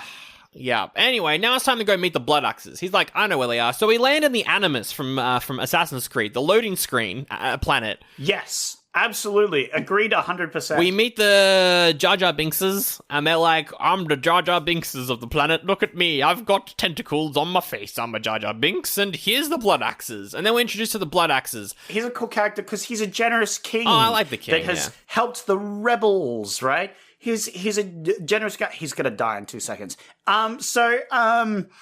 Then we're introduced to the Blood Axes, and we get the only character that joins them in a natural way. Mr. Ray Fisher, Cyclops from the Zack Snyder Justice League movie. Yes. He joins them, and he's like, I'm bad in this, but I've got a big epic speech, but it's bad, but I'm here. Yes. I'm here. And this is like 2.5 hours into this film. We finally get a character that joins in that we just meet. Yes. And then 2 seconds later, he's going to die after we just meet him. And it's so infuriating. But anyway. He's like, it almost feels like he's here. So if you don't know, Ray Fisher was in Justice League, essentially cut out of the Josh Whedon cut because of racism from Warner Brothers. Yeah. Essentially. And so one of the big things about release the Snyder cut was because release his thing. They did a really cool, like, story stuff with Cyclops. He's fucking cool in that movie. He's awesome. He's a good actor. And that's why he feels like he's in this, just because he has to be, because it's a Snyder movie. But then he gets killed off. But he's kind of bad, and the writing is like, and like, that's one thing that I wanted to mention. You're going on about how, like, there's so much talking in this movie, right? Yeah. There's so much talking in this movie, so much fucking talking. We both like a lot of talking in movies. Not this talking, though. But the dialogue in this is terrible. It's so really badly bad. written that when half the movie is just talking, it's like, it's just badly written. It's like watching the prequels, but it's all dialogue. Oh, wait, that is the prequels. Never mind. It is just the prequels. The problem is he's copied Star Wars, but he's copied the wrong Star Wars. Good point. Anyway, the Blood Axes are there, and they're like, we're rebels, but only one of us is going to join you. Yeah, well, there's a few people that join him. He does a speech, but it's like, this should have been 20 minutes into the movie. This is the scene we get, right? Yeah. And then, like, that's to introduce the rebels. But it's 2.5 hours in, and at this point, I just don't care. You're doing the speech, and I'm like, just get to the point. I don't care about these rebels. I agree. If they were 20 minutes in the film, I could begin to like your rebels, right? For sure. But we're just introduced to them. And immediately after, first off, that, like, random king gets killed. I'm a fan of that, because they're like, hey, you were to play the rebels, because we get more of the monk scenes, and the monks are cool. Yeah. More monks was always good. But yeah, like, Ray Fisher immediately, well, he sacrifices it. Also, he does a big speech and only gets 5 people to join him. This whole movie was to get 5 people. Yeah. An army of 5 people. And they all die. Aside from the one love interest who we didn't even know was a main character until the last 20 minutes of the movie, where she's like, I loved Ray Fisher, I'm going to be a main character in part 2. And I'm like, where the fuck did this come from? Yeah. It's awful. It's terrible writing. Anyway. No. I'm done. Yeah, no, it's fair. It's deserved. It's like, I wasn't really mad at it. I was just so bored. I was just like, I don't care. We've already done so many character introductions. The whole movie has been character. Yeah. And then finally we get some sort of weird battle scene at the end, because we have the bad guy come down, and so what happens is the rogue is like, hey, before our final battle, I'm just going to drop off some cargo. Yeah, before we go back to our home planet to save the home planet, which is the whole point of this story, let's just drop off some cargo here real quick at this dock that looks like Camino real quick. Yeah, well, it did look like Camino. Absolutely. I was going to mention that as well. I'm so glad you mentioned that. Again, copied the wrong Star Wars. But anyway, he betrays them. What? Yeah, and it's not like they should have been wary of this. This is a really stupid plotline that they get convinced.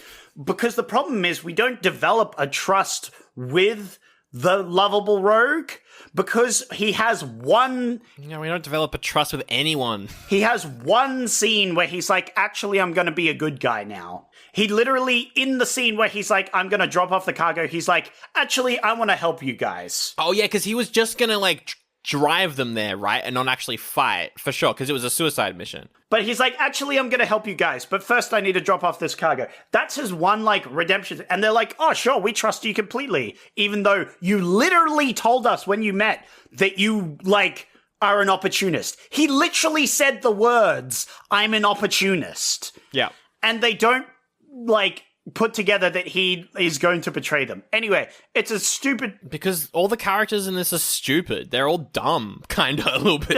Oh, absolutely. And they get captured so easily because these, like... Yeah. I did like that the crates turned into the, like, evil torture chairs. I love that. I thought that was really cool. I think that was cool. I think it was lame that the good guys get captured so easily in that betrayal. But the design of how they got captured was pretty sick. Oh, yeah. Those seats are cool as fuck. For sure. And, like, the dock is kind of cool. I was, like, kind of down on it because I had a feeling that it was going to be the final location as soon as we landed there.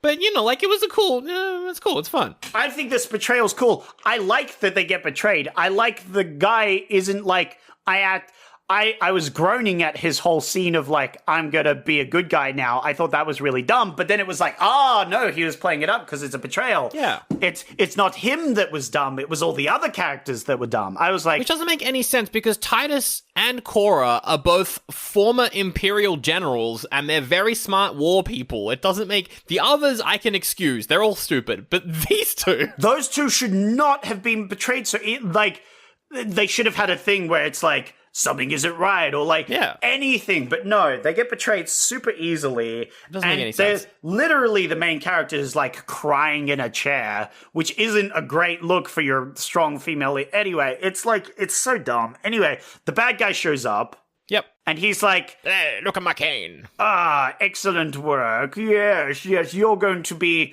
my prized possession. I'm going to be a hero. Because you know what we all call you on our planet? We call you the Scar Giver. Da, da, da. Oh my god, she killed the princess. Who saw that coming? Yeah. Anyway. Sorry. No. It's fair enough. It's stupid. But the rogue guy is like, all right, farmer boy, you go and kill your friends. And if you do that, maybe you'll get out of this alive. Yeah. And then the farmer boy almost kills her, but he doesn't actually, and kills the rogue guy. Mm-hmm. Which, I mean, I feel like the rogue guy got kind of punked there. The writer, he shouldn't have died. He should have been wary. He should have lived. Oh, he should have become the bad guy in part 2, but then he actually becomes good at the very, very end. And you're like, hell yeah, you and you weird accent. Fuck yeah. Or he turns into Darth Vader, and then it's Darth Vader with an Irish accent. No. The other bad guy's going to become Darth Vader. Well, he's not. What? I totally didn't get that from the back to tank sequence at the end of the movie. Yeah, well, so dumb. I wish they had made him more Darth Vader, like, gave him some prosthetics, you know? That would have been cool. There's still time for that to happen. His teeth are knocked out. That's all we know that happened. Maybe he'll come back. I hope so. But, like, I can only hope, and I have low expectations. What? Why? I don't understand. Anyway, so they break out of their captives, and somehow the bad guys Yeah. They have the good guys in the bag. They literally have them all tied up in chairs. The reason why is because I think they make they're like, we're going to do what we did at the start of the movie where you have to kill your friend, essentially. We're going to make the good guy kill the good guy. And that's where the plan goes wrong, is because he's like, well, actually, I'm going to pretend I'm killing my friend, but I'm actually going to kill the bad guy. Because they don't expect the farmer to be brave. Yeah, I understand that. I'm just pointing out that the bad guys are so incompetent that they somehow fuck this up in the best position possible. Yeah. Anyway, we have this fight scene. Big fight scene happened. There's a big Imperial ship thing that's blowing shit up, which is pretty cool. Yeah, it's the Death Star, but a ship. It's kind of cool. Well, yeah. Anyway. It's not really a Death Star, you know. Anyway, there's a fight scene, people are dying, the good guys break out and they're killing people, and it's a scene. Yeah, Ray Wise sacrifices himself, and he blows up the ship. That's one of the best scenes of the film. I really love the slow-mo jump he did with his spear. That I can't figure it out. It was very similar to something like jumping up with a big spear, almost like some sort of like Roman individual, like a Spartan. It's almost jumping like up. Every single Zack Snyder movie has that moment in it. When I saw that, I was like, oh my god. How we literally watched 300 and I saw the exact same jump spear thing in that film, and he does that. Anyway. I will say the slow motion in this, he's restrained a lot. It's kind of like Watchmen era Zack Snyder. He's restrained from the slow-mo in this. It's gotten better. But when he does slow-mo, it takes fucking forever and it doesn't look as impressive as you think it does. No, I was just annoyed is we were just introduced to this character and then he sacrifices himself and another character's like, no! No, I loved him. I love you. And I'm like, I don't care. We just got introduced to you. We have not got attached at all. Yeah. Anyway. And then the Legend of Korra beats the shit out of the bad guy and it's kind of cool, actually. Yeah. Well, the guy sacrifices himself and, crashes the Imperial ship into the dockyard, so the thing gets fucked up. Yeah. I'd just like to point out, is there no safeties on the ship for not crashing itself? No, of course not. It's a big warship. Why would there be? Yeah, it's dumb. But anyway, the good guy fights the bad guy, and it's a cool scene because they kind of go back and forth, and I liked it a lot. Mm-hmm. And I liked how misogynist bad guy is like, oh yeah, hit me harder. Yeah, this is a great killing. Get me. And then she kills him, and he's dead, and he's... Yep, he's dead now. And I was like, damn. I sure hope he comes back somehow. And then they go back to the farmer village, and they're like, wow, we're all here for some reason. We all went here. Oh, what a shame we don't get to fight for this planet. That would have been so much fun. Oh, what a shame. Anyway, that's the end of our storyline. This would have been a good place to die. Yeah. Cut to the bad guy. He's been revived. He has weird vision of the king or some shit, and then they tease a sequel, and it's part 2, and it's going to keep going. Anyway, that's the ending. I did like the dream sequence. I did like that they grabbed him and did essentially the Emperor Bacta tank thing. They literally did. Yeah. I was like, oh, good, we're going to get more of this guy. Although it was silly because the bad guy, he was stabbed to death. He was dead. I wish they had done more biomechanical, we are reviving him beforehand. They could have done some Darth Vader building him back again sort of thing. But they just skipped to the dream sequence. And I did like the dream sequence with the Emperor. I thought that was cool. I thought it was more exposition that I didn't care about. But also, I'm excited to see where it goes. The thing is, I cared more about this exposition than 90% of the rest of the exposition in the film. Because it looked cooler and it was a dream sequence and there was, fish things. We did it. That was so long. Was there anything else we missed? I honestly don't think we missed anything. No. Actually, that's the whole plot of the movie. There's nothing that we missed. And it shouldn't be 3.5 hours long. It doesn't make any sense. No. There should have been a lot more stuff, but there wasn't. And it was very disappointing for me because I liked a lot of the window dressing and all the stuff, Yeah. But it was just a very disappointing story that I found very boring throughout, and I didn't get to like the characters because we didn't get scenes to like the characters. We were too busy getting other characters. That's true. Jyn Erso was fine. She was fine. Yeah, I like her in movies. She's a good actor, but the character was whatever. The thing is, no. The thing is, she's so generic, right? Yeah, exactly. She's just very generic, and so, but she was the most fleshed out character because of her story, but she's still very generic. Yeah, exactly. But anyway, that is Rebel Moon Part 1.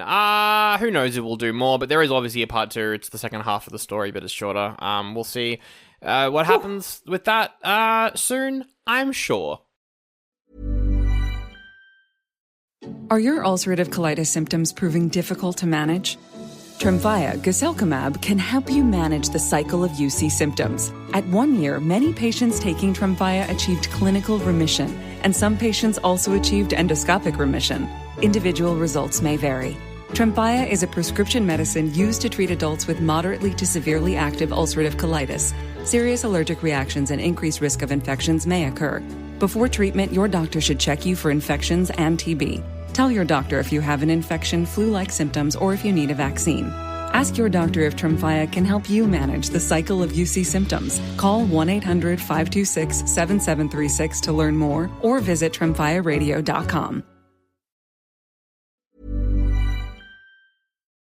And now, Sandro, What? It's been a long one, Oh. so we'll try and get through this quickly, Oh. but it's time for raving reviews. This is the part of the show where I travel over to Rotten Tomatoes to pick up a varied group of characters that are important for later on, because they have reviews, and you have to guess the scores. Ooh, I will guess those, yep. The scores between 0.5 and 5.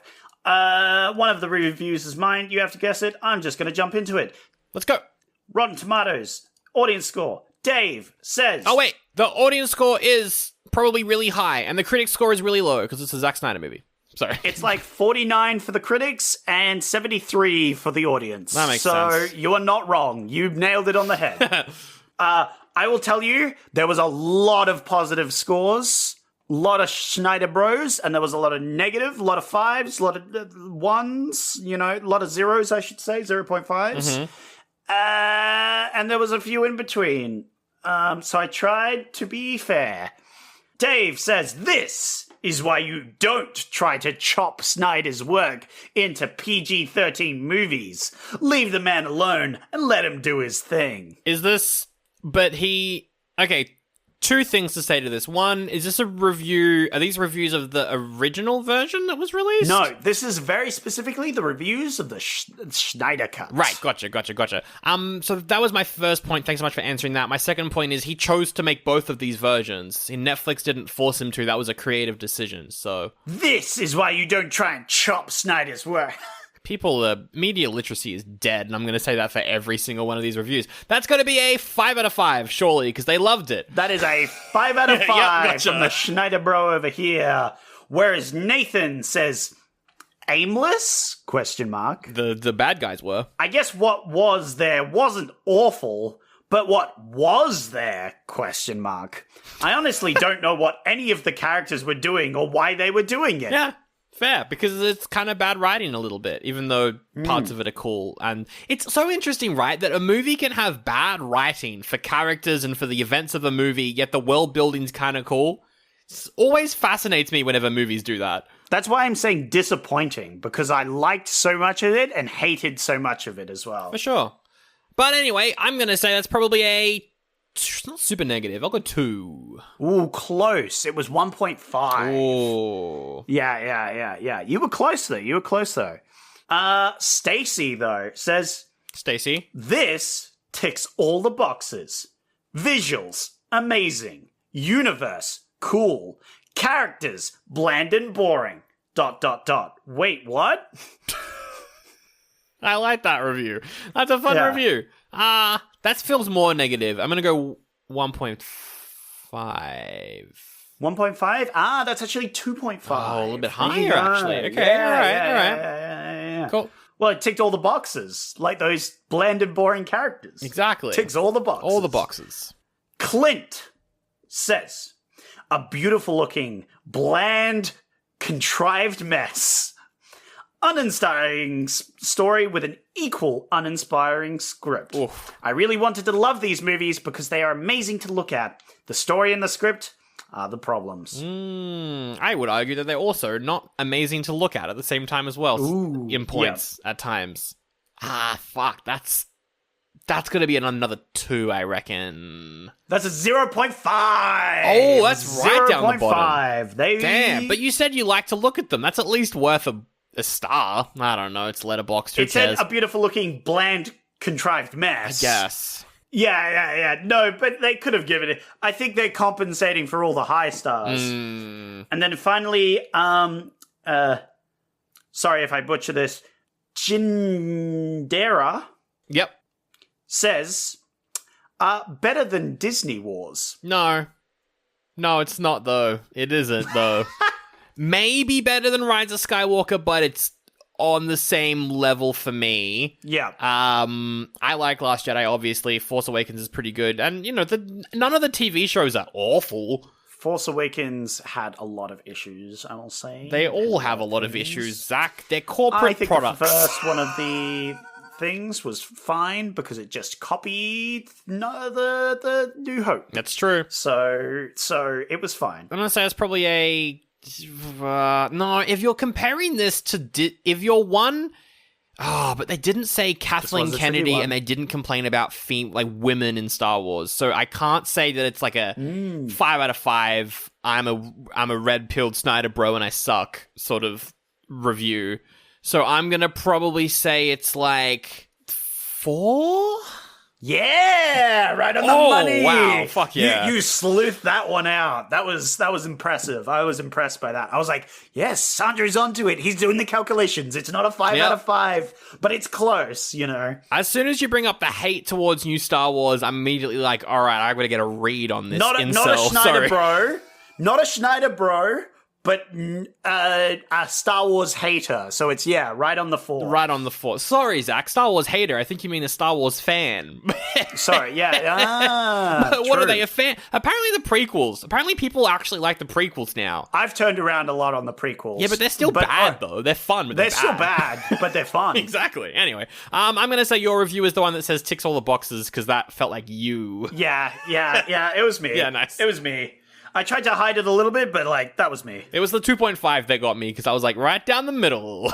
I knew it was the 2.5 because you said 1.5, and it was too far off, and I was like, damn. All right. Well, there we go. That is the entire episode right there. Thanks so much for listening to another episode. We're back, and we're doing a long Rebel Moon. We're back. How fun's that? Yeah.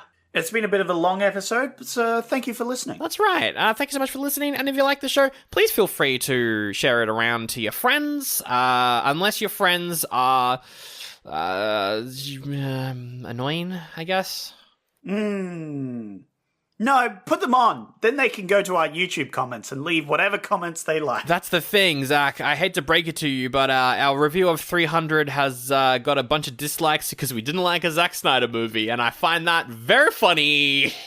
Yeah. Look, we like Zack Snyder. I like Zack Schneider. He's got good stuff. I like Watchmen. He does good stuff. It was just disappointing, that's all. I agree. But anyway, you can head there, links in the episode description. You can also go to patreon.com/Oldie But a Goodie Pod, where you can get the finale of our Friday the 13th series. But for real this time, we've said that every time they've tried to end the franchise, but they actually have ended it with this one from 2009, the remake. So get that review there. You can also buy the entire Friday the 13th collection. It's on sale at the moment. You can get all 13 reviews. For the 13 movies that are in the franchise. Because it's 13. Because why would they make just 12? That would make any fucking sense. At least end it on a 13.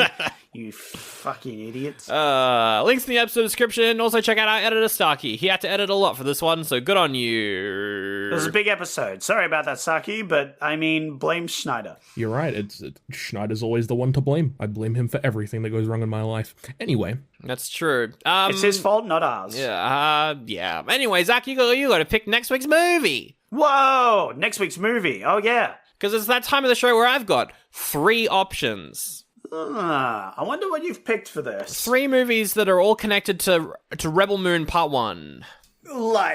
So clearly, my assumption is at least one of them's going to be Rebel Moon Part 2, right? Maybe, but why would I want to watch that, though? Because I just didn't like Part 1. Yeah, that's the thing, right? You could have just not picked it because you just don't want to watch it. That's true. Which would be fair. But also, you know me, and I am a completionist, so who knows?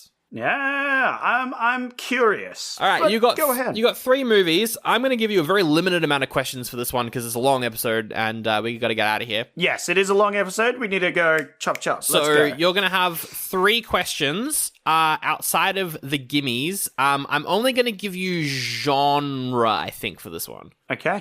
So movie number 1, just be very plain and simple. It's an action-adventure. Action-adventure. Ooh, okay. Yeah. Movie number 2 is a science fiction movie. Ooh, we like sci-fi. Yeah, I can see the connection. Yep, sci-fi. And movie number 3 is a western. Ooh. Oh, okay. Yeah. Kind of like a neo-western, actually. I'll say neo-western. Neo-western. Right, yeah. I see what you're saying, because this film was copying westerns. Exactly. Yeah.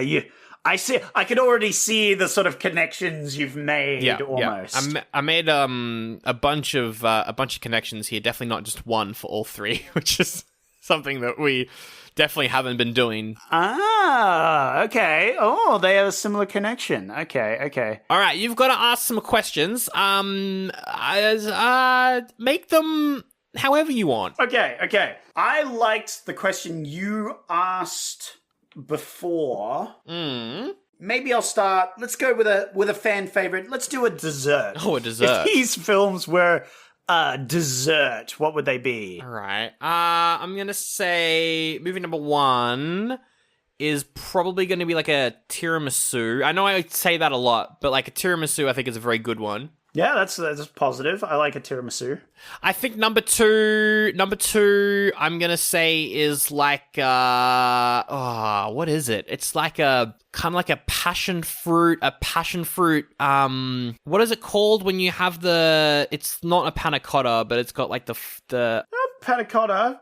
Passion fruit panna cotta, yeah, like the little... Yeah, like a passion fruit panna cotta, passion fruit mousse kind of vibes. Oh, yeah, like a custard, not a custard, but that sort of thing. Yeah, I'm with you. And then number 3, which is the neo-western, that's sweet corn pudding. Sweet corn pudding. Ooh, okay, I get it. Western, sweet corn pudding, I like that. The middle one's interesting, though, because sci-fi... Yeah.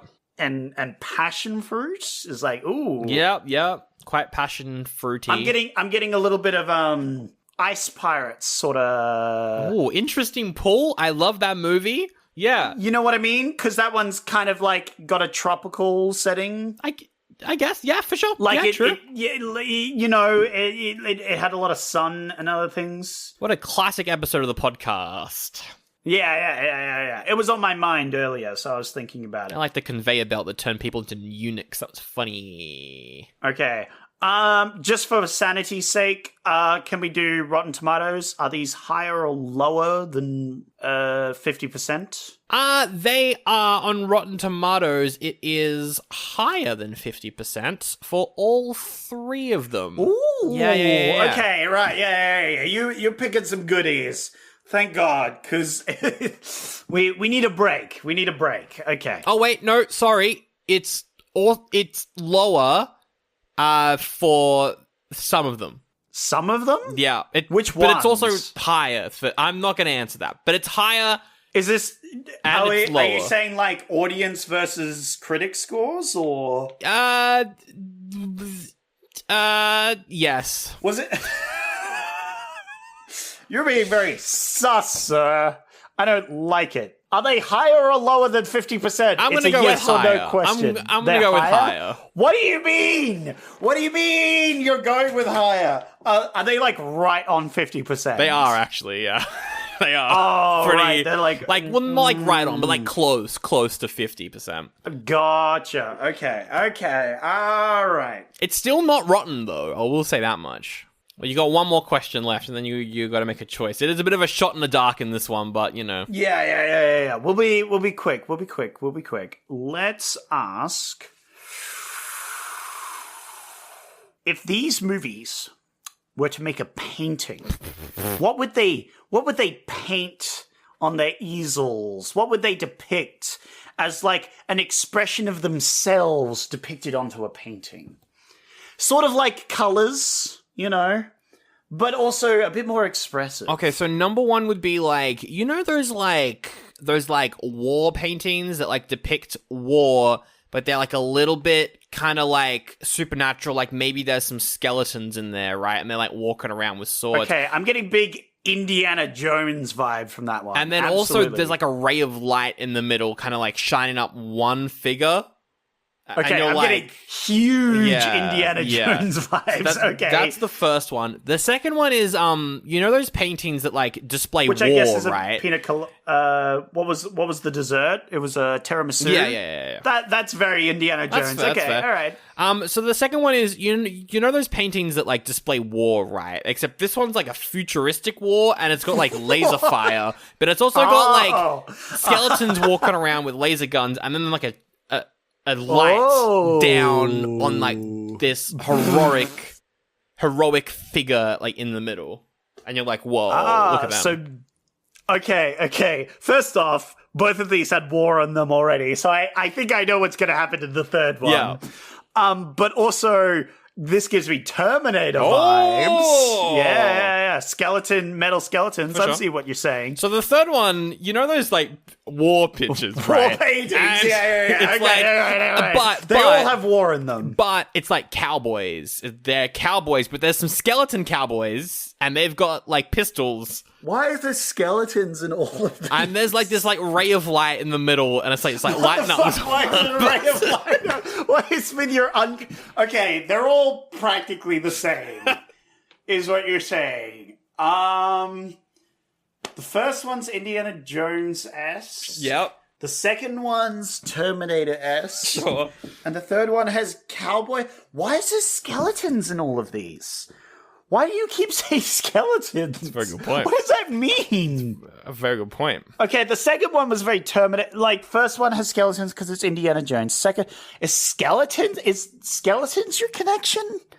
That's so weird. Could do one more question, actually. I'm going to let you do one more, because I really confused you with, like, not really being clear on the Rotten Tomatoes score and just answering the same question. Yeah, this has been very vague. But I'm thinking it out, because the first one had skeletons because it's Indiana Jones. Sure. Second one's Terminator, and they were kind of like skeletons. Yeah. The third one is very confusing, with skeleton cowboy at war. Is it like cowboys versus aliens? But there wasn't really skeletons in that. There's aliens, though. That doesn't make any sense. I don't know what to ask for my fourth question, though. I don't. Well, then you can just pick something, then, I guess. Yeah, I was ready to pick something. I want to come up with new questions. Be creative, because I could ask some of the older questions, because I liked some of yours from last week, but I want to add some new ones. All right. Last question. Yeah. If they were to adopt a pet, any pet, exotic, fantasy, otherwise, extinct, what pet would they adopt? Movie 1 would adopt a coyote. Okay, that's less Indiana Jones. That makes more sense for the Western one, but the first one really speaks that to me, so I'm going to say that for the second one is like a glooble glop. A glooble glop. Whatever you imagine when I say the words glooble glop is what the second one is. Okay, Yeah. that's not very Terminator-y either. And the third one is like an American eagle. Yeah, yeehaw! You. Okay, aside from the fact that there's skeletons and maybe it's like National Treasures-esque. Maybe. Because it's yeehaw American-y. Okay. I really am curious about the first two. The last one is cowboys, and like we've done cowboys, but it could be good. Yeah. It is interesting that it's like a war cowboy thing. Yeah, war cowboys. But I'm gonna like scratch that one off. I'm sorry if that one's a good one. It's just like That was a good one, actually, so. yeah, that's a shame. But I'm very curious about the like passion fruit pina colada thing we got going for the The sci-fi one with the glooble glop. Yeah, Glooba Glop is definitely Yeah. is definitely grasped me. I'm liking me some Glooba Glop. You know me. All right, you're going for glooble glop then. I'm definitely the first one just sounds like Indiana Jones. We've done that before. Yeah, we've done that before. I don't think it is Indiana Jones, but I think it's something like that. And I think the second one sounds like Terminator, although we just did sci-fi. I'm going for the second one, though. All right, I think I'll pick the second one. You're going for the glooble glop. I haven't got much info, and I'm just going to pick it. We need to finish this up. We need to wrap this up. All right. Just pick the second one. Well, then. Tell me what it was. All right, do you want to know what number 1 or what number 3 was first? Number 3, because that was the cowboy one, so I wanted to know what very American. It was Cowboys, and Zach, you passed up on it, so we're actually never going to get a chance to do it now. That was Rebel Moon Part 2, The Scargiver. What? Because Cowboys. What? Because it was Cowboys. Okay. What? Wait, whoa. Hold up.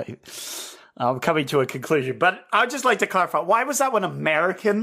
Why was there an American eagle? Because it's Zack Snyder. It's American. Yeehaw. Okay, that's a bit of a weak. What was the first one, Sandro? The first one was, so that was a action adventure. That was coyotes, war painting, tiramisu, right? Uh-huh. That was Rebel Moon Part 2, The Scar Giver. Fuck you. As soon as I was like, wait a minute, number 3 was Rebel Moon? That doesn't make any fucking sense. Wait a minute, they all had war paintings. Yeah. And the first one's the same as this third one? I wonder what the second one is, Sandro. Zach. Oh, would you believe me if I told you that the movie we're doing next week that you've chosen from 3 possible options is Rebel Moon Part 2, The Scar Giver, also known as Rebel Moon Chapter 2, Curse of Forgiveness. I should have seen it coming. We're doing it. I should have We're doing known. it. Yes. You bastard. I did the joke, and it was funny. You My connection fucker. is a ripoff of Star Wars. That's my connection. I mean, I can't fault you on that one. God fucking. I should have seen. I'm too tired and dumb to figure it out. I had different connections for all 3 though. My connection for the Western one is a ripoff of The Magnificent Seven. And I should have asked for connections. You're right. And then my connection for the first one was it looks very brown. That's a good one. Yeah. That's a good one. Anyway, There's a lot of good connections there. you picked Rebel Moon Part 2. I can't believe you just put the Rebel Moon 3 tie. We're fucking watching the Rebel Moon Part 2. All right, well, I guess we get to see if these characters fucking do something, then. Well, at least it's shorter. Yeah. Yeah. That'll be a sweet blessing. Oh, boy. Why did I do that? Anyway, let's do it. Next week, Rebel Moon Part 2. Why did you do that, indeed? America! You're a Masood-loving motherfucker.